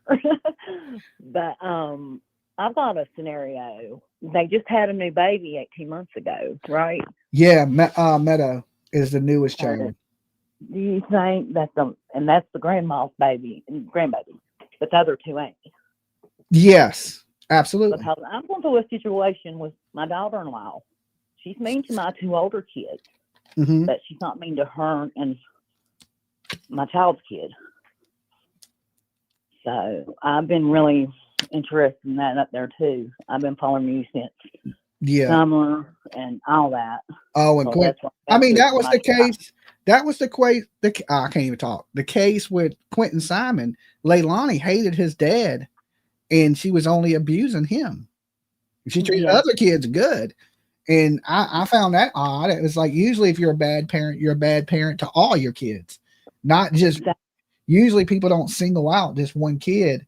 And because some step parents can be mean, and some can find your kids and love them like their own. Yeah, absolutely. I mean, I wouldn't want to be with a woman that would be mean to my kid. PJ treats my daughter. PJ treats my daughter nice, and I treat her daughter nice. I mean, I couldn't be with somebody that didn't like my kid. Oh, my kids has a great stepmom. I was fortunate. After this one girlfriend, I was very fortunate. Yeah. So that could happen. Yeah. My daughter is from up in Virginia Beach, where her husband was there, and she met this girl up there. Well, she hates men, and they're really mean to my grandson. And then she had that girl a baby, and now they're starting to be mean to the girl. So it just makes me think that could have something to do with it, where there's a new baby with them, and then the grandma, and it just don't sound right. Like you said, if he is up, and kids had been out there in the yard somewhere in hollering distance. Yeah, they would have heard them. That's how I know the kids didn't run off into the woods, because it's so quiet in the middle of nowhere. If you screamed, they would have heard you, or if they would have screamed, you would have heard them. How old are the mom and dad? I know the mother. I think they're in their early 30s. I think. I'm not positive. Well, see, I was going to tell you, I want you to start pushing, bring the books back for kids for their critical thinking. Because I'm 50, almost 52, 50 also. And we had the best school system. We read them books to retain our knowledge. because 18-year-olds are getting out of school and don't know what to do. They're getting overwhelmed. Yeah, everything's so computerized these days that I don't know. Kids don't read. They pushed a lot of reading when I was a kid. It was, you know, you had all the reading programs. It was repetition. Remember, we had repetition, like the vocabulary words. We'd have to find them and put them in sentences, and you know. Yeah, well, the kids' school has changed a lot at how they even teach in schools these days. I think they're dumbing their children down. Maybe they are. I mean, maybe they are. I mean, I don't know. In some levels, I think kids are smart as far as in science and computers and things like that. But as in far as, like, I think there's things that they should, this human life skills that they should teach that kids seem to lack.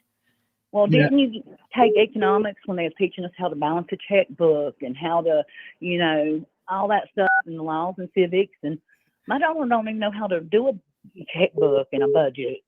Yeah, I mean, I think they should teach more life skills. You know, and but schools have changed. Like schools these days, they got certain schools for what you want to be when you grow up, and they start sending you to different schools to start pushing you towards that career now around here. And I'm like, hey, that they didn't have that when I was a kid. I think that's a good way of doing things, because you sit down with a kid, you guys kind of say, well, what do you want to be? If you want to be a nurse, they send you to schools that teach nursing and things to do with nursing, and this is in high school. So, oh yeah, my daughter graduated with her CNA too by the time she was 12th grade. Yeah, and I think that's good, because you're already setting these kids up for a career before college, right? So I think that's a little bit better.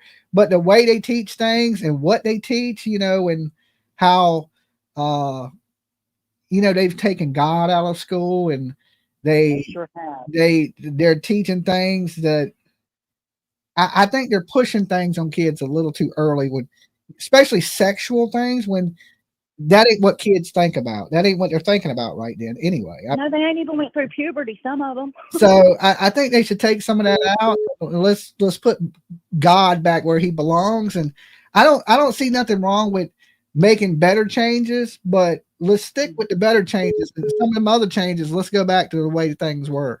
It needs to be it needs to be a happy medium. And I don't think we have that right now.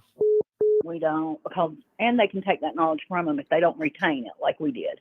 Yeah, they're not retaining anything. I don't think. I think one thing I do think about the younger generation is they're soft. They didn't come up as rough and tough, so they whine and cry about everything, and that's kind of like, I didn't come from that era. You know what I'm saying? Kids are lazy. My kids are lazy. We wasn't lazy as children. I mean, we didn't have PlayStation, internet. You had to go outside. You had to get dirty. You had to, you know, you were a kid. Kids these days are just like, I don't even know what to say about them. They're weak. They're soft. They're like, kids are kids longer.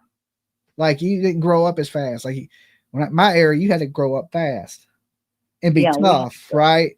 That now kids are kids living with you till they're fucking 30.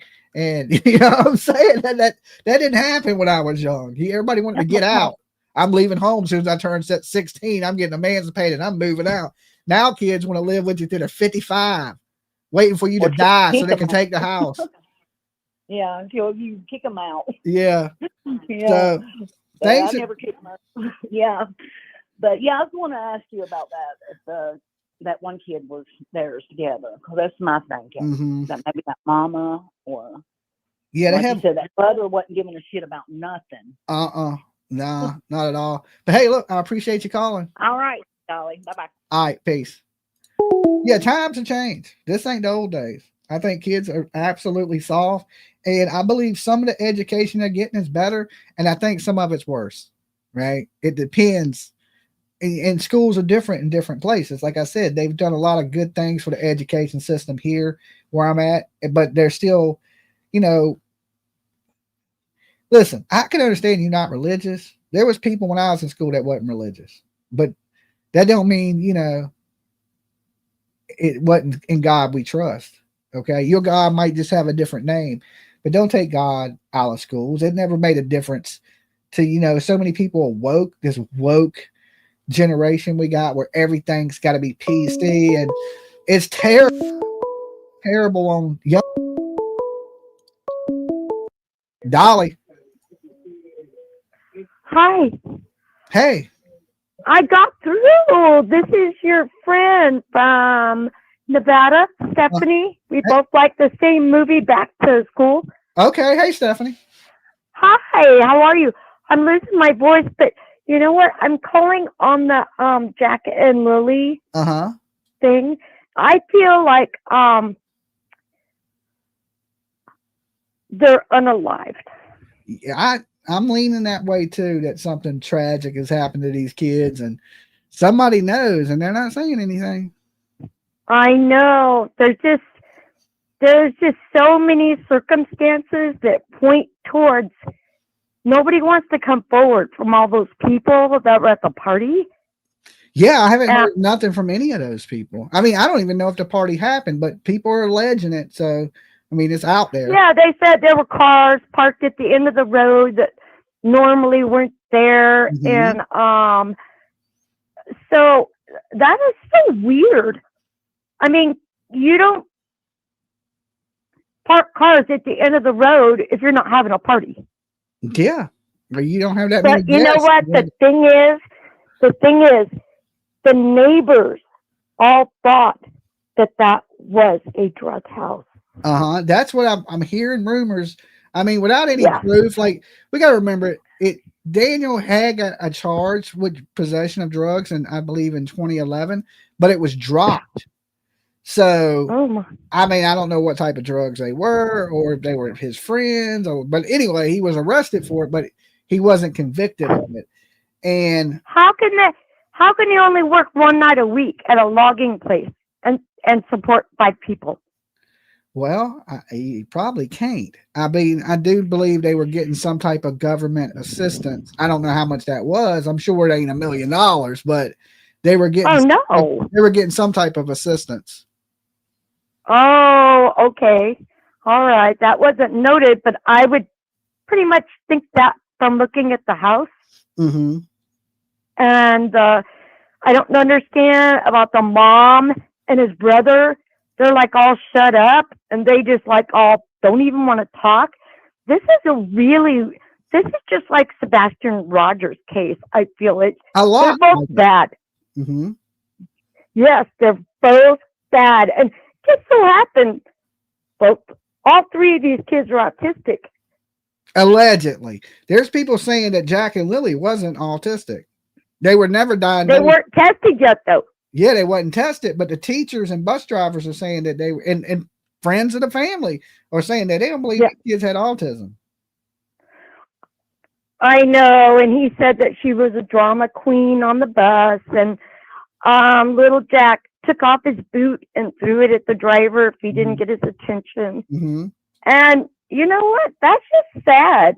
That's just so sad for people to say your kids are they're not even stranger danger. Mm-mm. You do that right off the bat.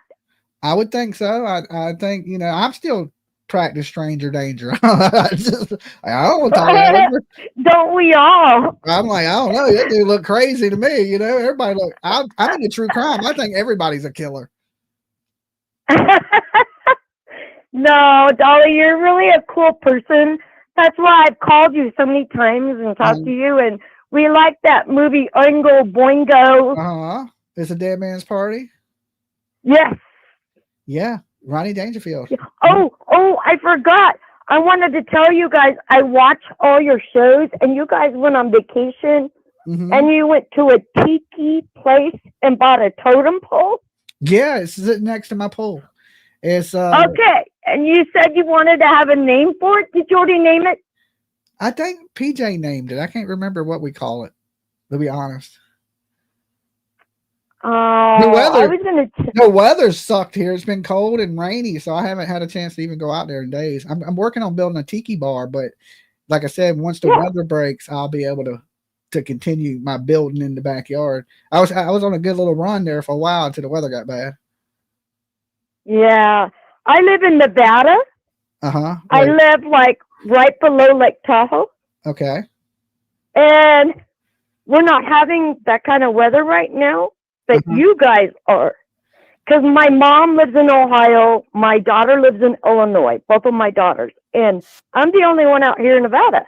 So they're out there with the really bad tornadoes, and I'm out here with wind, wind and heat. Yeah, last time I was in Nevada, it was 125 degrees. It was so damn hot. I thought I was cooking. Well, I have a swimming pool, so that helps. Okay. So you have a swimming pool too, right? Now I do. Yeah, I didn't before. But now. So this summer I do. But last summer I didn't. Oh, okay. I'm moving. My house sold, so I am moving. I'm still going to be here in Nevada, but I'm not sure. My house closes tomorrow, so I'll be moving by the end of July or August. But I'll keep in touch with you. Okay. I love your show. I think you and PJ are so cool. And you know what? I watched your guys' thing, and I just want to give you a tidbit. When PJ's filming it and you guys are on the taser, all you hear is wind. Oh, yeah. Okay. All right. Like when we're riding around? Yeah, all you hear is wind. You can't even hear you guys. You can barely hear. She's like, and I can't hear you guys. Yeah, well, we got microphones. You guys were going to the beach. We got microphones with the windscreens. We just don't never wear them. We got them. Okay. We just don't never wear them. I mean, but we got really nice microphones. We just never use them. We're just like, fuck it. Just don't use it. We bought it to look at, I guess. I don't know. Oh, wow. That's cool. You guys are so much fun to watch. You really are. And I love the that really scary girl that axed somebody. What was her? Lizzie Borden. I still got to upload the videos from the house. I haven't even got them on the YouTube yet. Well, I can't wait to see them. All right. Well, you be good. Stay safe. Okay. Take care. All right. Peace. Yeah, I got a lot of videos still to come. Like, we filmed so much stuff that I haven't never even uploaded. I got stuff searching for Sebastian Rogers I ain't uploaded. I got us on that trip we took to Niagara Falls, where we're on like the Maid of the Mist and different things in upstate New York that I never posted. We got all the stuff from Lizzie Borden's house I've never posted. So I'm going to take here soon, I'll take a little while. I'm going to start uploading, some of our adventures that we've taken over the last year and a half and get them online. So look, guys, I'm getting ready to get out of here. Listen, my question for you guys today to leave in the comment. I know this has been a long video, 3.5 hours. What do you think about Daniel passing the lie detector test? Is he off the hook? And should we be leaning more towards Malaya as our suspect? Or did he just happen to pass it, but still has knowledge, and him and Malaya in on this together? That's what I want to know from you guys in the comments. But definitely tell me what you think about this situation. And here's the question, guys. Another one. Are these kids with us anymore? Give me your opinion on that in the comment box down below. And remember this, if nobody else loves you, Dolly does. Y'all have a blessed night. I'll see y'all tomorrow, guys. Peace.